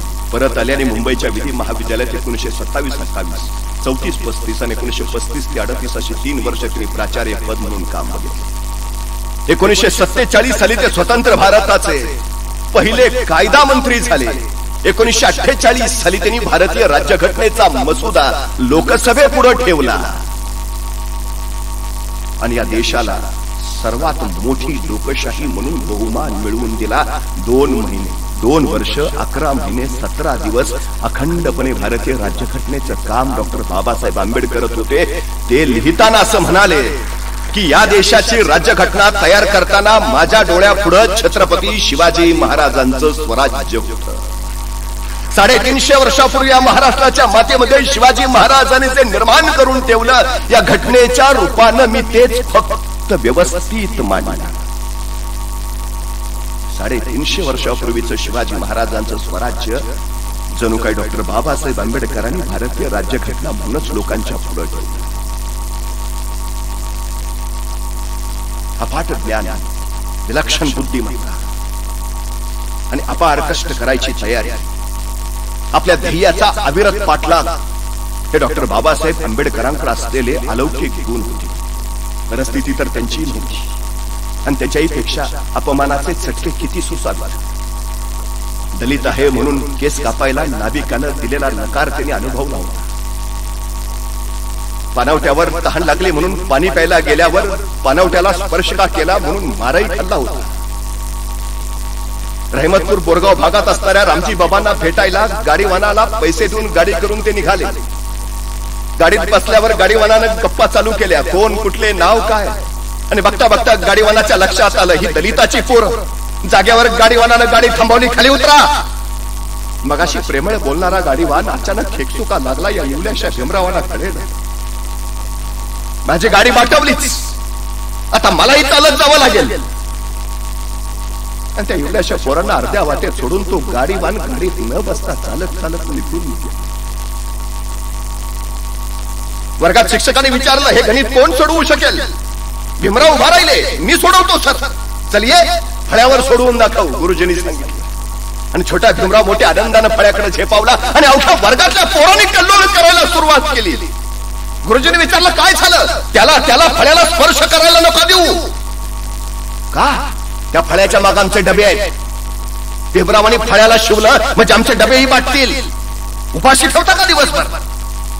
भीमरावांच्या डोळ्यात अश्रू नवमेध करणारे असे असंख्य क्षण बाबासाहेबांनी आपल्या आयुष्यात अनुभवले होते. असंख्य क्षण.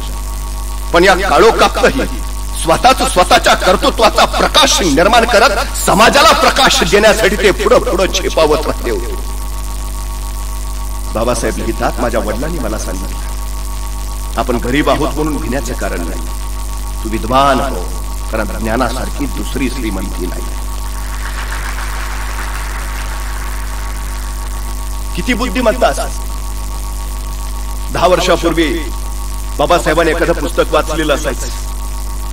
कुणीतरी 10 वर्षानंतर त्यांना विचारायचं, बाबासाहेब 10 वर्षापूर्वी तुम्ही हे पुस्तक वाचलं होतं, त्यातल्या 355 नंबर पानावरच्या दुसऱ्या पॅरेग्राफ मधली तिसरी ओळ काय आहे सांगता का? नाही, 10 वर्षानंतर बाबासाहेब हा चूक सांगायचे. लोक विचार करायचे, काय स्मरणशक्ती, काय बुद्धिमत्ता. बाबासाहेब सांगायचे, माझ्या परिस्थितीनं बहाल केलेली ही मला देणगी आहे. पुस्तके घेण्यासारख्या माझ्या वडिलांची परिस्थिती नव्हती. बऱ्याच वेळा पुस्तकांसाठी माझे वडील कर्जबाजारी झाले. वाचनाची भूक असायची पण पुस्तके मिळायची नाही. त्यामुळे लहानपणी ज्यावेळी एखादं पुस्तक माझ्या हातात पडायचं, मी समजून जायचो आज आपल्या हे पुस्तक हातात आहे, उद्या मिळेलच का नाही खात्री नाही. त्यामुळे आत्ता हातात आहे ना, हे आत्ताच असं वाचूया की आयुष्यात परत त्याची गरजच पडता कामा नये. कोण म्हटलं परिस्थिती तुमच्या यशाच्या आड येते? कोण म्हटलं अडचणी तुम्हाला अडवायला येतात? तुम्ही गरीब आहात ना, उत्तम. श्रीमंत व्हायला तुम्हाला मिळालेली ही सर्वोत्तम संधी आहे. डोक्यानं कमी आहात, छान. विद्वान व्हायला नियतीनं दिलेली तुम्हाला ही उत्तम संधी आहे. संकट तुम्हाला अडवायला नाही, संकट तुमची उंची वाढवायला येतात. अडचणी तुम्हाला रोखायला नाही, अडचणी तुमच्यातल्या क्षमता बाहेर काढायला येतात. अडथळे तुम्हाला थांबवायला नाही, अडथळे तुमच्यातले कौशल्य विकसित करायला येतात. संकटांना संधी माना आणि या संधीचं सोन्यात रूपांतर करून त्याच्या प्रकाशात चमकत राहा. डॉक्टर बाबासाहेब आंबेडकर नव्या पिढीला दिशा दाखवताना हे सांगतात, तुम्ही काय मिळवायचं आयुष्यात? सुंदर घर बांधाल, घरावर नावाची पाटी लावाल, पाटीखाली काय लिहाल? नावाखाली 100 एकर जमिनीचे मालक. तुमच्या नावाखाली काय लिहाल? 50 तोळे सोन्याचे मालक. तुमच्या नावाखाली काय लिहाल? 50 गायींच्या गोठ्याचे मालक. नाही, तुम्ही कसंही असला, कितीही असला तरी तुमच्या नावाला शोभा येते की तुमच्या पदवीमुळे, तुमच्या ज्ञानामुळे. तुमचं नाव तुमच्या ज्ञानानं मोठं होतं. ज्ञानाच्या बळावर तुम्ही जमीन कमावू शकता, ज्ञानाच्या बळावर तुम्ही सोनं मिळवू शकता, पण सोन्याच्या बळावर तुम्ही ज्ञान मिळवू शकत नाही. त्यामुळे या गोष्टींच्या मागे लागल्यापेक्षा ज्ञान मिळवणं हे महत्वाचं आहे. आपल्या दलित बांधवांनी शिकावं, कारण शिक्षण हे वाघिणीचं दूध आहे. जो पिल तो गुरगुरल्याशिवाय राहणार नाही. ही भूमिका डॉक्टर बाबासाहेब आंबेडकरांनी त्यासाठी मांडली. शिका. पहिला संदेश काय? शिका. गुलामाला जोपर्यंत आपण गुलाम आहोत याची जाणीव होत नाही, तोपर्यंत तो गुलामीच्या विरोधात उभाच राहत नाही. ज्ञान तुम्हाला जाणीव करून देत, ज्ञान तुम्हाला सांगत. लाखो ग्रंथ उलटे पालटे केले, लाखो पानं उलटी पालटी केली. किती एकाग्रता, किती समर्पण. कधी कोलंबिया विद्यापीठात गेला अमेरिकेच्या, तर त्या अमेरिकेच्या कोलंबिया विद्यापीठाच्या प्रवेश द्वारावर लिहिलंय, या विद्यापीठाचा शतकातील सर्वोत्तम विद्यार्थी डॉक्टर बाबासाहेब आंबेडकर. असा विद्यार्थीचा मी बघितला नाही. ज्ञानाचं हे अफाट रूप त्यांनी प्राशन करून घेतलं. उत्तम अर्थतज्ञ होते, अर्थशास्त्रज्ञ. भारतीय अर्थव्यवस्थेचा पाया हा डॉक्टर बाबासाहेब आंबेडकरांनी घातला. अर्थनीती, जलनीती आणि ऊर्जा नीती या देशाला बहाल केली ती डॉक्टर बाबासाहेब आंबेडकरांनी. हे विलक्षण कार्य, अफाट. त्यांना त्यातून कळा, ज्ञानातून समज. आणि 1935च्या येवला येथे भरलेल्या अस्पृश्यता परिषदेमध्ये त्यांनी घोषणा केली, मी हिंदू धर्मात जन्माला जरी आलो असलो तरी मी हिंदू धर्मात मरणार नाही. ही समाज व्यवस्था म्हणजे बहुमजली इमारतीसारखी. जो वरच्या मजल्यावर जन्माला येतो तो श्रेष्ठ आणि तो खालच्या मजल्यावर जन्माला येतो तो कनिष्ठ. खालून वर जायला जिनाच नाही. पण वरच्या मजल्यावरचा भ्रष्ट असला तरी तो श्रेष्ठ आणि खालच्या मजल्यावरचा कितीही श्रेष्ठ असला तरी तो कनिष्ठ. तो तिथंच नष्ट होणार. माणसाने माणसासाठी निर्माण केलेल्या कारागृहात मी राहणार नाही, माझ्या बांधवांना राहू देणार नाही. नव विचारांचा सुरुंग लावून हा तुरुंग आम्ही फोडून बाहेर पडू अशी उद्घोषणा त्या दिवशी डॉक्टर बाबासाहेब आंबेडकरांनी केली. त्यांच्या या घोषणेनं संपूर्ण देशामध्ये खळबळ माजली. संवाद संभाषणाला अनेकांनी त्यांच्या चित्ताचा दाह कमी करायचा प्रयत्न केला. महात्मा गांधी, स्वातंत्र्यवीर सावरकर आंबेडकरांना भेटायला गेले. आपण धर्मांतर करू नये, आंबेडकरांना साकडं घातलं. आंबेडकर सांगू लागले, हा देश देश म्हणून उभा करायचा असेल तर त्याला एका सूत्रात बांधणं गरजेचं आहे. हे सूत्रच एकत्व निर्माण करेल, हे सूत्रच देशाभिमान निर्माण करेल, हे सूत्रच राष्ट्रनिष्ठा निर्माण करेल. पण जातीपातीची उतरंड जोपर्यंत आहे तोपर्यंत माणसं विषमतेनं गांजतील, भेदाभेद करतील. ती कधीही एकत्र होणार नाहीत. ही संपवा, ही उतरंड संपवा. बस. ही समाजाला लागलेली ओहोटी तुम्हाला दिसत नाही का? मग ही ओहोटी थांबवायचा किती लोकांनी प्रवेश केला, किती लोकांनी प्रयत्न केला. बाबासाहेब अनेकांचा ऐकत राहिले, विचार करत राहिले. धर्मशास्त्रांची पानं बघता बघता उलगडत राहिले. विलक्षण प्रवास सुरू झाला. विलक्षण सामाजिक विषमतेविरुद्ध सामाजिक समतेचा त्यांनी संदेश दिला. अन्यायाच्या विरोधात सामाजिक न्यायाची त्यांनी भूमिका घेतली. गळ्यात मडकं, पाठीला केरसून. माणसंच आहेत नाही, पण कुठलाही दोष नसताना निव्वळ त्या जातीत जन्माला आला म्हणून आयुष्यभर त्यांनी गुन्हेगारासारखं, जनावरासारखं जगावं ही कुठली नीती आहे? त्याचा दोष काय? पण त्या जातीत जन्माला येणं हे त्याच्या हातात आहे. म्हणजे त्याच्या हातातच नाही, त्यासाठी त्याच्या हातावर आयुष्यभर फटके का ओढायचे हा सगळ्यात मोठा चिंतनाचा प्रश्न डॉक्टर बाबासाहेब आंबेडकरांनी केला. ज्ञान या सगळ्यावर मात करू शकेल, शिक्षण या सगळ्यावर मात करू शकेल. स्वतःच्या विद्वत्तेच्या, बुद्धिमत्तेच्या, कर्तृत्वाच्या जोरावर तुम्ही स्वतःचं विश्व निर्माण करू शकाल. यासाठी डॉक्टर बाबासाहेब आंबेडकरांनी शिक्षणाची कास धरली. औरंगाबादचा मिलिंद परिसर, नागसेन बन, मुंबईचं सिद्धार्थ महाविद्यालय, त्यांना वाटायचं माझ्या बांधवांनी शिकलं पाहिजे. त्यांनी हा सगळा शिक्षण परिसर स्वतः उभा केला. आपण कसे घडलो हे सांगताना डॉक्टर बाबासाहेब आंबेडकर सांगतात, ग्रंथ हे माझे सगळ्यात मोठे गुरु आहेत. यदा कदाचित माझी दृष्टी अधूत झाली, मला वाचता येईनाचं झालं तर माझं जगण्यातलं स्वारस्य संपून जाईल. दुर्दैवानं कधी मध्ये माझ्या घरावर जप्ती आली, माझ्या मौल्यवान वस्तू, माझे मौल्यवान दागिने घेऊन गेले, मला फरक पडणार नाही. पण जर माझ्या पुस्तकांना कुणी हात लावला तर जीवाच्या करारानं त्याचे हात मी कलम करेन. कारण जगाने जेव्हा मला दूर लोटलं, बाजूला फेकलं, त्यावेळी याच पुस्तकाने मला जवळ केलं, याच पुस्तकाने मला धीर दिला, याच पुस्तकाने मला प्रकाश दिला, याच पुस्तकाने मला दिशा दिली. राजगृह नावाचं डॉक्टर बाबासाहेब आंबेडकरांचं निवासस्थान अर्ध राजप्रसादासारखं आणि त्यांची स्वतःची अभ्यासिका, झोपण्याची खोली आणि स्वयंपाकघर झोपडी सारखा. कुणीतरी विचारलं, बाबासाहेब हा फरक का? तुमचा दिवाणखाना ऐश्वर्य संपन्न, संपत्तीची अफाट लय लूट केलेला, थुई थुई थुई ऐश्वर्याचे करंजे उडवणार, आणि तुमची स्वतःची झोपण्याची खोली एखाद्या गरीबाला सुद्धा लाजवेल इतकी फाटली. असं का? डॉक्टर बाबासाहेब आंबेडकर म्हणाले, माझी स्वतःची खोली झोपडी सारखी आहे. याचं कारण मला कायम जाणीव राहावी, मी अशा परिस्थितीतून इथपर्यंत आलो.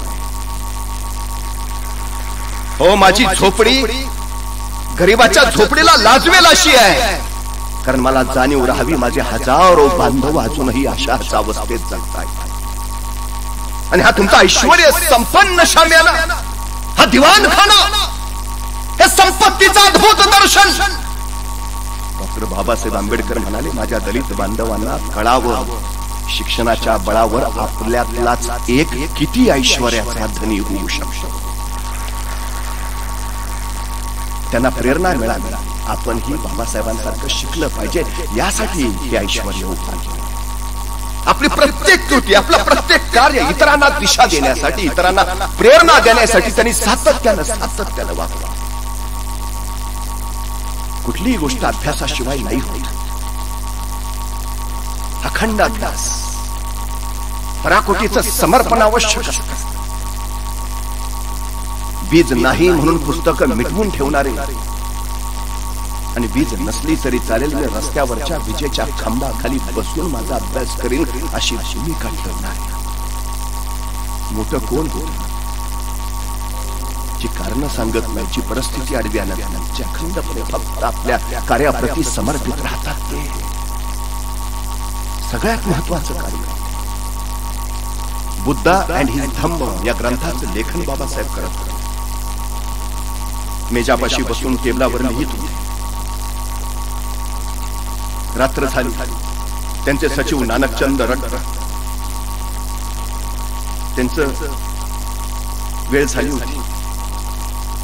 त्यांनी बाबासाहेबांना विचारलं. बाबासाहेबांच्या लक्षात आलं, तू जा. आणि बाबासाहेब परत आपल्या लिहिण्यामध्ये मग्न झाले. रात्रभर अखंड लिहित राहिले. सकाळी नेहमीच्या वेळेनुसार नानकचंद रट्ट परत कामावर हजर झाले. बाबासाहेबांना त्यांची चाहूल लागली. त्यांनी मागं म्हणून बघितलं. अरे तू अजून गेला नाही, तू अजून इथंच आहे. अरे जा म्हटलं ना मगाशी. अख्खी रात्र सरली. स्थळ काळ वेळेचं भान नसलेला हा विद्यावासन रात्रभर अखंड लिखाण करत होता. त्यांचं ते समर्पण बघून भारतीच्या सांस्कृतिक इतिहासाला सुद्धा अभिमानाचं भरता आलं असेल, आणि तो म्हणाला असेल, बोधिसत्व तुझा जय जयकार असो.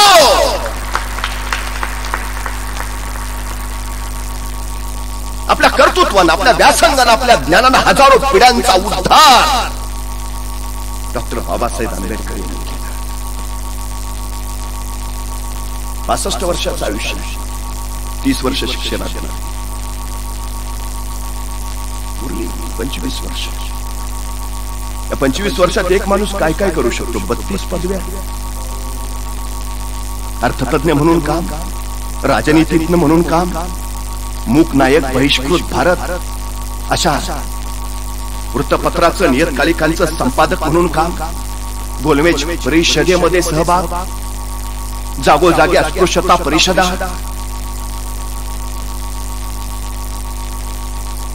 जागोजागी भाषण, लेख, 32 ग्रंथांची निर्मिती. एक माणूस किती काय काय काय करू शकतो. आणि अविरत अखंडपणे. रात्रीच्या 1:30 वाजता दिल्लीमध्ये एक पत्रकार फिरत होता.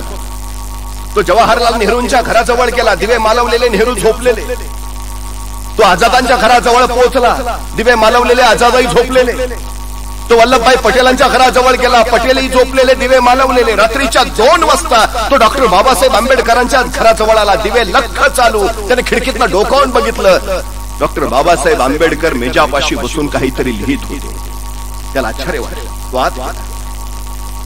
बाबासाहेबांचं अवधान त्यानं आपल्याकडे वळवलं. विचारलं, बाबासाहेब मी जवाहरलाल नेहरूंच्या घराजवळून आलो, दिवे मालवले, ते झोपले.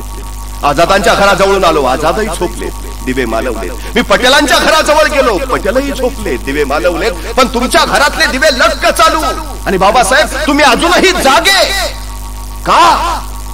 डॉक्टर बाबासाहेब आंबेडकर म्हणाले, ते सगळे झोपलेत कारण त्यांचा समाज जागा आहे आणि मी जागा आहे कारण माझा समाज झोपला आहे. जोपर्यंत माझा समाज जागा होत नाही मला झोपता येणार, मला झोपता येणार. अखंडपणे कार्य करत राहील, अखंडपणे कार्य करत राहील. अनेक वेळा त्यांनी मंदिर प्रवेशाचा प्रयत्न केला. देव सगळ्यांसाठी एकच आहे ना, सगळी लेकरं देवाचीच ना. मग काहीच जणांनी देवाची लेकरं म्हणून गाभाऱ्यात जावं आणि अनेकांनी उरात भक्तिभाव असताना सुद्धा लांबूनच पहावा. हा भेद का? अमरावतीचा अंबाबाई मंदिर, काळाराम मंदिरात त्यांनी आंदोलन केलं, माणसांचे हक्क द्यावं. हा निसर्ग पाणी सगळ्यांसाठीच निर्माण करतो ना, का पाऊस पाठवताना तो लिहून पाठवतो? हा यांचा आहे बरं का, हात नाही लावायचा. नाही ना, ते सगळ्यांसाठीच आहे ना. मग त्या वसुंधरेच्या पोटातून खाणारा झरा काही लोकांसाठीच का? काहींना स्पर्शही करता येऊ नये. त्या पाण्यासाठी त्यांनी 14 रताळ्याचा सत्याग्रह केला. किती एक सत्याग्रह. आम्हाला फक्त माणूस म्हणून जगू द्या. माणसाने माणसांना माणसांची रीत द्यावी, माणसाने माणसांना माणसांची प्रीत द्यावी, ही सगळ्यात मोठी अपेक्षा. बाबासाहेब आपल्या आयुष्याचा आलेख मांडताना असं लिहितात की माझे 3 गुरु आहेत. गौतम बुद्ध, ज्यांनी जगाला प्रज्ञाशील आणि करुणा दिली. महात्मा फुले, त्यांनी सार्वजनिक सत्यशोधक धर्माची स्थापना केली.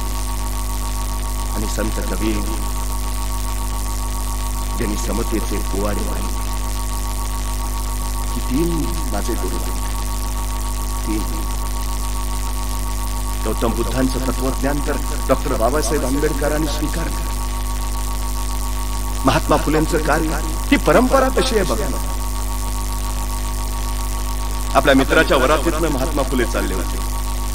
आनंदात, मित्राच्या आनंदात सहभागी झाले होते. अचानक कुणाला तरी स्पर्श झाला, तो माणूस खेकाचला. लांबून लांबून लांबून. स्पर्श कसा करतोस? पाठवतोस? विटाळ होईल तुझा. लांबून. ज्योतिबांना काय कळेल? त्यांचा श्वास माझ्या श्वासात मिसळतो, माझा श्वास त्यांच्या श्वासात. ही हवा सगळ्यांनाच मिळते ना. मग माझा स्पर्श झाला म्हणून विटाळ कसला? आणि माझ्या वाट्याला हे येत असेल तर झटडून उभा राहिले ज्योतिबा. धर्मग्रंथांचं वाचन चिंतन चालू केलं आणि त्यातून समतेचा सत्य शोधक समाज उभा करायचं कार्य उभारलं. स्त्री म्हणजे पायाची दासी. मोडीत काढलं तत्वज्ञान. आंब्याच्या झाडाखाली बसून आंब्याच्याच काठीनं मातीवर अक्षरं गिरवायला शिकवली सावित्रीबाईला. आणि 1 जानेवारी 1848 ला पुण्यामध्ये भिडेवाड्यात पहिली मुलींची शाळा सुरू झाली. स्त्री शिक्षणाचा पाया त्यांनी घातला. त्याच महात्मा फुलेंनी इंग्लंडच्या राजापुढे शेतकऱ्यांच्या समस्या मांडल्या. शेतकऱ्यांचा आसूड त्यांनी ओढला. महात्मा फुलेंचं हे जीवन चिंतन डॉक्टर बाबासाहेब आंबेडकरांनी स्वीकारलं. पारतंत्र्यामध्ये समाज गुलामगिरीत चालला होता. इंग्रजांची गुलामगिरी तर वेगळीच, पण सामाजिक गुलामगिरी ही विलक्षण. इथले कायदे माणसाला माणसासारखं जगूच देत नव्हते. पुण्याच्या पुलावर कुणी एक स्त्री आत्महत्या करताना ज्योतिबांना दिसल्याने धावत धावत गेले. वाचवलं. ती जमाना परिवर्तन केलं. घरी आली. काशीबाई नातू नावाची ती विधवा गर्भवती होती. विद्वांचं हे विलक्षण जगणं ज्योतिबांनी अनुभव. अशा असंख्य विद्वांसाठी त्यांनी काम उभा केला. एवढंच नाही, याच काशीबाई नातूंचा मुलगा यशवंत त्याला ज्योतिबा फुलेंनी दत्तक घेतला, स्वतःचा मुलगा मानला आणि पुढे डॉक्टर बनवला. बोलणं सोपं आहे, प्रत्यक्ष कृती. हल्ली काही लोक येतात, म्हणतात मला समाजसेवा करायची आहे. मी म्हणतो का नाही, मला आवड आहे. नको येऊ, या आवडीचं क्षेत्र नाहीच आहे. मार खावा लागेल, प्रहार सोसावे लागतील, शिव्याशाप झेलावे लागतील, अपमान सहन करावा लागेल. हे सगळं सहन करायचे असेल ना तर ये स्वतः जळून समाज उजळून काढावा लागतो, तेव्हा जमत. हे सोपं नाही. एखादा म्हणतो मला लहानपणी खूप वाटायचं समाजसेवा करायला, मग नंतर लग्न झालं, समाजसेवा करायचंच मग राहून गेलं. अवघड आहे. कसं उभारलं असेल या महामानवानी हे सगळं विषय. तुम्हाला माहिती आहे, कधी सातारावरनं पुण्याला निघाला की कात्रजचा बोगदा लागला. हा कात्रजचा बोगदा महात्मा फुलेंनी बांधला. पुण्यातला येरवडा पूल हा महात्मा फुलेंनी बांधला. Pune constructing and contracting company नावाची स्वतःची कंपनी होती महात्मा ज्योतिबा फुलेची. याच कंपनीनं मुंबई महानगरपालिकेची इमारत बांधली. मुंबईतल्या अनेक कापड गिरण्या बांधल्या. एवढंच नाही, बडोद्याचा महाराजा सयाजीराव गायकवाडांचा लक्ष्मी विलास पॅलेस सुद्धा महात्मा फुलेंच्या या कंपनीनं बांधला. कोण म्हटलं उद्योग नाही करता येत, व्यापार नाही करता येत, व्यवसाय नाही करता येत.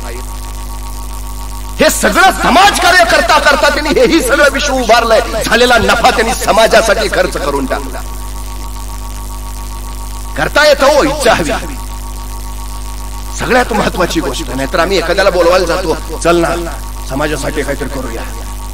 नाही करूया, पण मी एकटा येऊन काय म्हणायचं, बाकीचे नको. मग आम्ही त्याच्यापासून बाजूला होतो, बाकीचे सगळे गोळा करतो, बाकीचे गोळा करून त्याच्याकडे जातो. चल आता आलेच बाकीचे, मग आहेत ना बाकीचे, मी नाही आलो म्हणून काय होतंय.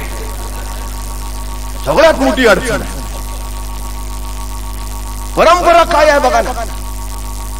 पारतंत्र्यात असलेल्या राष्ट्राची राष्ट्रीय गुलामगिरी संपवायची असेल, सामाजिक गुलामगिरी संपवायची असेल तर या देशाला फक्त छत्रपती शिवाजी महाराजच नवचैतन्य देऊ शकतात. म्हणून महात्मा ज्योतिबा फुले रायगडावर गेले, छत्रपती शिवाजी महाराजांची समाधी शोधून काढली, काट्याकुड्यात वेढलेली, झाडा झुडपात बुडालेली ती समाधी महात्मा ज्योतिबा फुलेंनी साफसूफ केली. पहिली शिवजयंती महात्मा फुलेंनी तिथं साजरी केली. कुळवाडी भूषण हा छत्रपती शिवाजी महाराजांचा चरित्र सांगणारा पोवाडा महात्मा फुलेंनी लिहिला. लोकांमध्ये पुन्हा छत्रपती शिवाजी महाराजांचा जागर चालू केला. हे महात्मा फुले छत्रपती शिवाजी महाराजांना आपला गुरु मानतात आणि डॉक्टर बाबासाहेब आंबेडकर महात्मा फुलेंना आपले गुरु मानतात. कोलंबिया विद्यापीठातून शिकून परत आल्यावर परळच्या सिमेंट चाळीमध्ये स्वतः राजर्षी शाहू महाराज बाबासाहेबांना भेटायला गेले. दार ठोठावला आणि लुंगीवर असलेले बाबासाहेब दार उघडते झाले. समोर छत्रपती बघितले, राजर्षी बघितले. महाराज आपण निरोप द्यायचा आलो असतो. नाही नाही बाबासाहेब, आम्ही तो परंपरेचे राजे. अहो तुम्ही तो ज्ञानाचे राजे. हा परंपरेचा राजाच ज्ञानाच्या राजाकडे येणार. अहो राजर्षी शाहू महाराजांनी तर केवढं मोठं काम उभा केलं. कोलंबिया विद्यापीठात असताना राजर्षी शाहू महाराजांना आठवलं की मला बळ येतं असं डॉक्टर बाबासाहेब आंबेडकर म्हणायचे. ही माणसं किती असंख्य उभा केली. काय सूत्र होतं यांचं. मी नेहमी एक गोष्ट सांगतो. एकदा एक सिंह एका शिखराने फेकलेल्या जाळ्यात अडकला तो अडकला, असा अडकला की त्याला बाहेर निसटताच येईना. लाख कोशिश केली, लाख धडपड केली, त्याला बाहेर पडताच येईना. शेवटी त्याला कळून चुकलं, आता सुटका नाही, आता राम नाम सांगते. त्याच्या आशा संपल्या. पण तेवढ्या त्याला समोरच्या बिळातून एक उंदीर बाहेर येताना दिसला. आणि जसा उंदीर दिसला त्या सिंहाच्या अपेक्षा जाग्या झाल्या. तो उंदराला म्हणाला इकडे इकडे इकडे. उंदराला जवळ म्हणला काय जाळं कुरतडण्यावर सोडव ना मला, काढ ना बाहेर. त्या उंदराने एकदा सिंहाकडे नीट बघितलं आणि उंदीर म्हणाला देणार काय ते सांग. हल्ली काय दिल्याशिवाय माणसं काय करत असतो हे त्यातलंच म्हटलं. देणार काय ते सांगा. सिंह म्हणणार जंगलचा राजा आहे, वनराजा आहे, जीवापेक्षा मला काय मोलाचं, वाटेल ते देतो, मागल ते देतो, जीव वाचव बस. उंदीर म्हटला टेम्पररी आश्वासन. बरं म्हणा, अरे म्हटलं मी जंगलचा राजा आहे, वनराजा आहे, मला जीवापेक्षा काय मोलाचं, वाटेल ते मागल ते देतो, तू फक्त जीव वाचव बस. उंदराचा विश्वास बसला. उंदीर कामाला लागला. दुसऱ्या मिनिटाला जाळं कुरतडायला सुरुवात झाली. तिसऱ्या मिनिटाला जाळं कुरतडलं. चौथ्या मिनिटाला सिंह मोकळा झाला. 5व्या मिनिटाला उंदीर पुढे गेला. लक्षात आहे ना काय म्हणायचे? सिंह म्हणला तर अरे जीव वाचवलास माझा, जीवापेक्षा मला काय मोलाचं, वाटेल ते देतो, मागल ते देतो, माग. पण आता अडचण अशी झाली, त्या उंदराला झाला भ्रम. त्याला वाटलं आता आपण सिंहाला सोडवलंय म्हटल्यावर आपण काय सिंहापेक्षा कमी आहे, आपण सिंहच. सिंह म्हणला माग ना काय मागायचंय, आता हे भ्रमातच. त्यांनी मागितलं, माग मला तुमच्या कन्येबरोबर लग्न करायचं. आता सिंहानं शब्द दिला. म्हटला चल ठीक आहे, दिली कन्या तुला. म्हटला बोलवा तिला. मग सिंहानं मारली हात. बेटा बाहेर ये. आता बेटा लाडातच बाहेर आली. बेटाचं कशाला लक्ष आहे खाली कोण उभा आहे. बेटानं दिला पाय, आउट. काय गरज आहे का भ्रमात राहायची. हल्ली भयान वर्ग झालाय, करून टाकतो, होऊन जाईल, काळजीच करू नका. काय तत्वज्ञान मांडलं यांनी. अरे तुम्ही स्वतः सिंह आहात, समाज व्यवस्थेच्या जाळ्यात अडकला. क्षमता आहे, बुद्धी आहे, सामर्थ्य आहे, अडकून पडलाय. क्षमता नसलेले, सामर्थ्य नसलेले हे भ्रमातले सिंह आता तुमच्या बरोबर आहे. स्वतःला ओळखा, स्वतःचं सामर्थ्य जाणा आणि हे भ्रमातले सिंह उलटे पालटे करून टाका, फेकून द्या बाजूला आणि स्वतःचं नवं विश्व उभा करा. मला कळालं पाहिजे हो, खरं काय, खोटं काय, चुकीचं काय, बरोबर काय, इतिहास काय सांगतो, शिवाजी महाराजांनी काय काय, स्वातंत्र्याची चळवळ कशी झाली, महात्मा फुले काय सांगतायत, राजर्षी शाहूंनी काय निर्माण केलं. कोणीतरी भ्रमातले येतात, असं झालं तसं झालं, तू गप, ओढाना जाळ, पडाना बाहेर, स्वतःच्या कर्तृत्वाचं विश्व मोठा करा. डॉक्टर बाबासाहेब आंबेडकर हे सांगतात. कळेल एवढं सगळं तत्वज्ञान दिलंय, समजेल आम्ही आहे. पण काय काय लोकांच्या अलीकडे अवस्था अशी आहे की आपण सिंह आहे हेच त्यांना माहित नाही. म्हणजे एकदा एक सिंहाचं बछडं चुकून एका जंगलात चुकलं ते चुकलं, एका बकऱ्यांच्या कळपात मिसळलं ते बकऱ्यांबरोबरच राहायला लागलं. ते बकऱ्यांसारखं बघायचं, बकऱ्यांसारखं जायचं, बकऱ्यांसारखंच बेबे करायला लागलं, बकऱ्यांसारखंच गवत खायला लागलं. ते विसरलंच आपण सिंह आहे, ते पुरतं बकराच. एके दिवशी त्याच बकऱ्यांच्या कळपावर एका सिंहाचा छापा पडला. बकऱ्या गेल्या पळून, हे बछडं नेमकं त्याच्या तावडीत सापडलं. सिंहानं त्याच्याकडे नीट बघितलं, तू इकडं कसा. तसं ते बछडं म्हटलं, मी पहिल्यापासून इकडंच. अरे तू सिंह आहेस, मी याच पक्षात आहे.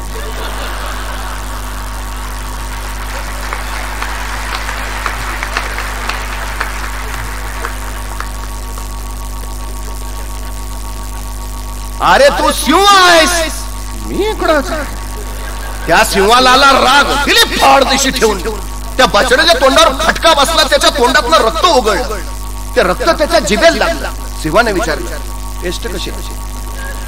बछडा म्हणला टॉप. नॉनव्हेज सोडून व्हेजच्या माग का लागला. त्या बछड्याच्या डोक्यात काय प्रकाश पडेल. मग सिंहाला चल एका विहिरीच्या काठावर नेलं. खाली बघ, पाण्यात बघ. आता पाण्यात दोघांचे प्रतिबिंब. सिंह म्हटला माझ्यासारखाच दिसतोस ना. हो. अरे मग सिंह इकडं काय, चल जाणीव करून द्यावी लागते, तुम्ही सिंह आहात. 350 वर्षापूर्वी छत्रपती शिवाजी महाराजांनी, महात्मा फुलेंनी, राजर्षी शाहूंनी आणि डॉक्टर बाबासाहेब आंबेडकर इथल्या प्रत्येकाला जाणीव करून दिली, तुम्ही सिंह आहात. ओळखा, उभा राहा. आमच्या लक्षात या महापुरुषांनी दिलेल्या प्रेरणेच्या बळावर असंख्य लोक उभा राहिले. असंख्य. डॉक्टर बाबासाहेब आंबेडकर अपेक्षा काय व्यक्त करत होते.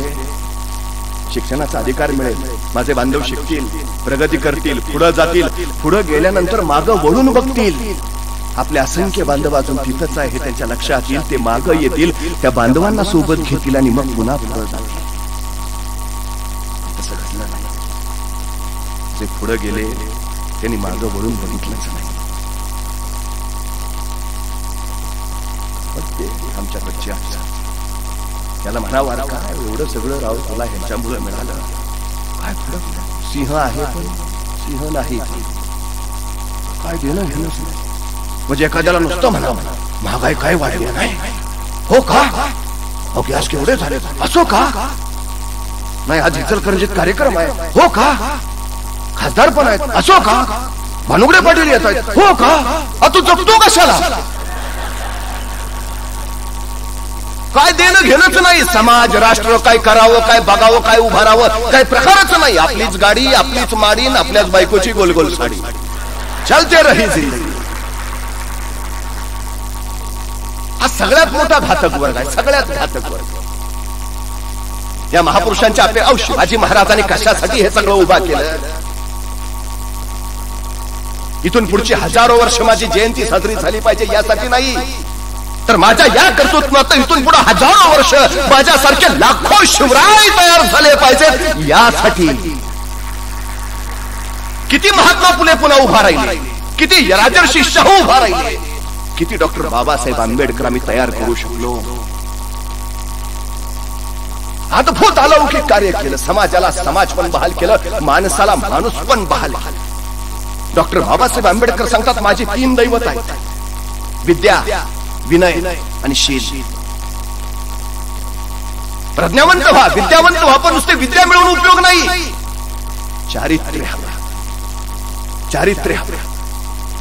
डॉक्टर बाबासाहेब आंबेडकर लिहितात उभ्या आयुष्यात मी परदेशात गेलो, असंख्य ठिकाणी राहिलो, पण मला कधी कुठला मोहाचा क्षण स्वतःकडे आकर्षित करू शकला.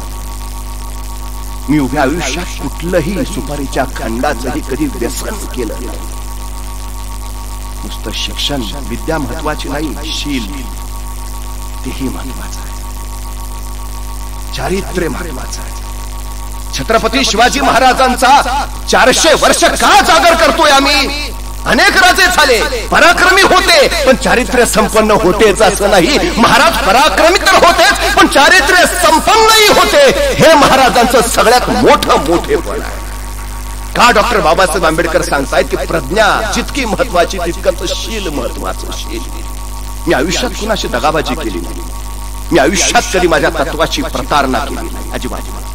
मी माझ्या एकट्यापुरतं बघितलं, अनेक असंख्य मानव जातीचं हित बघितलं. नाहीतर कायदा मंत्री असताना ओबीसी समाजाला आणि त्यातल्या त्यात मराठा समाजातल्या मागासवर्गीय लोकांना सुद्धा आरक्षण मिळालं पाहिजे यासाठी स्वतःच्या कायदा मंत्री पदाचा राजीनामा डॉक्टर बाबासाहेब आंबेडकरांनी दिला. मी माझ्या पुरतं बघेन, माझ्या नाही हा विचारच नाही, संकुचितचा विचारच, मानव जातीचा विचार, ही भूमिका.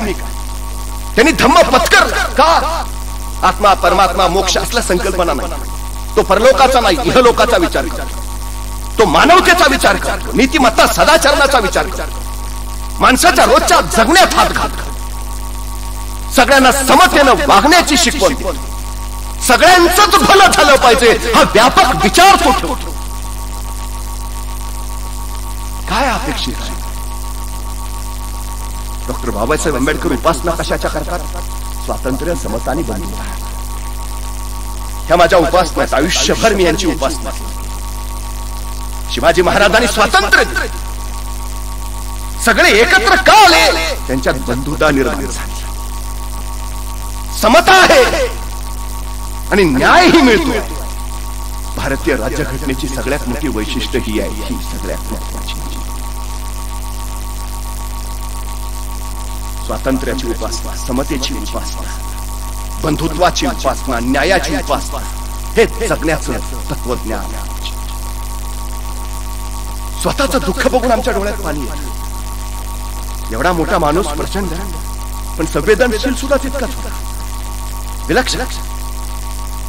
त्यांचा स्वतःचा लाडका पुत्र आजारी पडला आणि हा थोर अर्थशास्त्रज्ञ आपल्या त्या लाडक्या पुत्राला घेऊन इस्पितळात गेला. रोज 2-3दा फोन करून विचारायचा, कसा हा करतो दगावला. वार्ता बाबासाहेबांना मिळाला आणि बाबासाहेबांनी बसल्या जागी हंबरडा फोडला. एक कुणीतरी गरीब स्त्री आपल्या अत्यवस्थ नवऱ्याला दवाखान्यात दाखल करून घेत नाहीत म्हणून अपरात्री बाबासाहेबांच्या दारात. बाबासाहेबांना तिने अपरात्री झोपेत उठवलं. माझ्या नवऱ्याला दाखल करून घेत नाही आणि भारतीय राज्यघटनेचा हा शिल्पकार अर्ध्या रात्री त्या गरीब स्त्री बरोबर तिच्या खंगलेल्या नवऱ्याला इस्पितळात दाखल करायला गेला. डॉक्टरांना सूचना देऊन मग परत आला. त्यांचा स्वतःचा पुत्र 1926 साली राजरत्न मरण पावला. आपल्या मुलाचा देह आपल्या मांडीवर घेऊन हा कायदा मंत्री समोरच्या माणसांना सांगत होता, माझ्या लेकराला माझ्यापासून नका दूर करू. ही संवेदनशीलता ही जनक असते इतरांचं दुःख जाणून घेण्यासाठी. अपघात झाल्यावर मदत करण्याऐवजी सेल्फी घेणाऱ्या माणसांच्या खरंच संवेदनशीलता असते का? ही संवेदनशीलता माणसाला माणूस पण बहाल करते. माणूस कितीही शिकला, कितीही मोठा झाला तर करुणा विद्या आहे. चला विनय आणि सगळ्यात महत्वाची. शील जितकं महत्वाचं तितकंच ही करुणा महत्वाची. ही सतत उरात असली पाहिजे. इतरांच्या दुःखानं आपल्या डोळ्यात पाणी. संवेदनशील कुणाला म्हणाला? संवेदनशीलता तो जिवंत. मुर्द्यांना काय होत नाही. त्यांना समाज जिवंत हवा होता. जिवंत हे तत्व सांगत त्यांनी संदेश दिला. शिकलंच पाहिजे. संघटित व्हा. सामूहिक शक्तीशिवाय तुम्हाला हवं ते मिळू शकत नाही. तुमचे न्याय, तुमचे अधिकार हे सगळं मिळवायचं असेल तर तुम्हाला संघटित व्हावंच लागेल. आणि तुमचा उद्धार करायला कुणी अवतार येणार नाही. तुमचं तुम्हालाच लढावं लागेल. संघर्ष करा. त्या जगात संघर्षाशिवाय कुणालाच काही मिळालं काय आलं? शिका, संघटित व्हा आणि संघर्ष करा. ह्यातला प्रत्येक एका पैलूचा जरी आम्ही अभ्यास केला तर सगळं सहज घडत. अपार भूक असलेली माणसं होती. अपार भूक. पण ही भूक होती सामाजिक समतेची. ही भूक होती सामाजिक न्यायाची. ही भूक होती मानवता धर्माची. 10वीच्या परीक्षेला मॅट्रिकच्या बाबासाहेबांना घेऊन रामजी बाबा तालुक्याच्या ठिकाणी आला. आईला घेऊन यावं तर खर्च परवडणार नाही. तिला घरीच ठेवलं. रामजी बाबा म्हणाले, भीमराव तुम्ही अभ्यास करा, मी स्वयंपाक करत जाईल. भीमराव अभ्यास करायचे. रामजी बाबा स्वयंपाक वगैरे. पहिल्या दिवशी पेपर देऊन भीमराव आले. जेवायला बसले. जेवता जेवता भीमरावने विचारलं, बाबा तुम्ही नाही जेवत? भीमराव म्हणाल, तुम्ही नाही जेवत? रामजी बाबा सांगते झाले नाही, तुम्ही जेवून घ्या. तुमचं झाल्यावर मी जेवण. दुसऱ्या दिवशी, तिसऱ्या दिवशी, चौथ्या दिवशी प्रत्येक वेळी हेच उत्तर. 5व्या दिवशी भीमराव पेपर देऊन आले. जेवायला बसले. जेवता जेवता वडिलांना विचारलं, बाबा तुम्ही नाही जेवत? रामजी बाबा म्हणाले, भीमराव तुम्ही जेवून घ्या.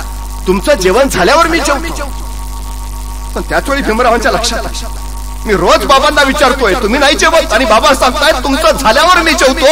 पण माझं जेवण झाल्यावर टोपलीत भाकरीच शिल्लक राहत नाही तर ते जेवतात काय, खातात काय? भीमरावांनी रामजी बाबांना विचारलं, बाबा मी रोज प्रश्न विचारलो, तुम्ही रोज उत्तर देता की माझं झाल्यावर जेवतो, पण मी जेवल्यानंतर टोपलीत भाकरी शिल्लक राहत नाही तर तुम्ही जेवता काय, तुम्ही खाता काय? बाबा तुम्हाला भूक नाही का लागत? तसे रामजी बाबा म्हणाले, भीमराव अन्नानं माझी भूक भागणार नाही. तुम्ही एवढे मोठे व्हा, एवढे मोठे व्हा की तुमच्या मोठेपण बघूनच माझं पोट भरलं पाहिजे.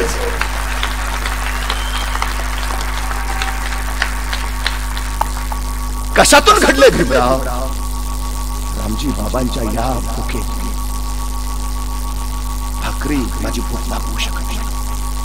ज्ञानवंत व्हा, प्रज्ञावंत व्हा, विज्ञान व्हा, मोठे व्हा, इतके मोठे व्हा की तुमच्या पुढे बघूनच माझं पोट भरलं पाहिजे. जेव्हा ही भूक लागते ना तेव्हा समाज घडतो, तेव्हा राष्ट्र निर्माते तयार होतात आणि तेव्हा राष्ट्र घडतं. त्यामुळे खरं तर शिवरायांपासून भीमरायापर्यंत हा प्रवास तोच आहे. माणसाने माणसाला माणसाची भेट द्यावी, माणसाने माणसाला माणसाची.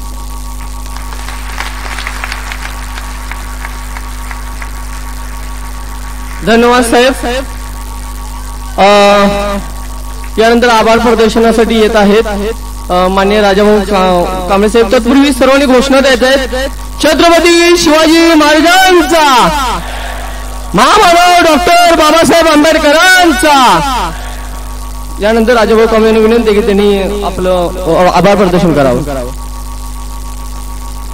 बाबासाहेब आंबेडकरांच्या 131व्या जयंतीनिमित्त या ठिकाणी आमच्या इचलकरंजीच्या वतीनं जो व्याख्यानाचा कार्यक्रम घेतला, या कार्यक्रमाला आपण सर्व उपस्थित राहिल्याबद्दल मी आपल्याला मानाचा मुजरा करतो, सस्ने जय भीम देतो.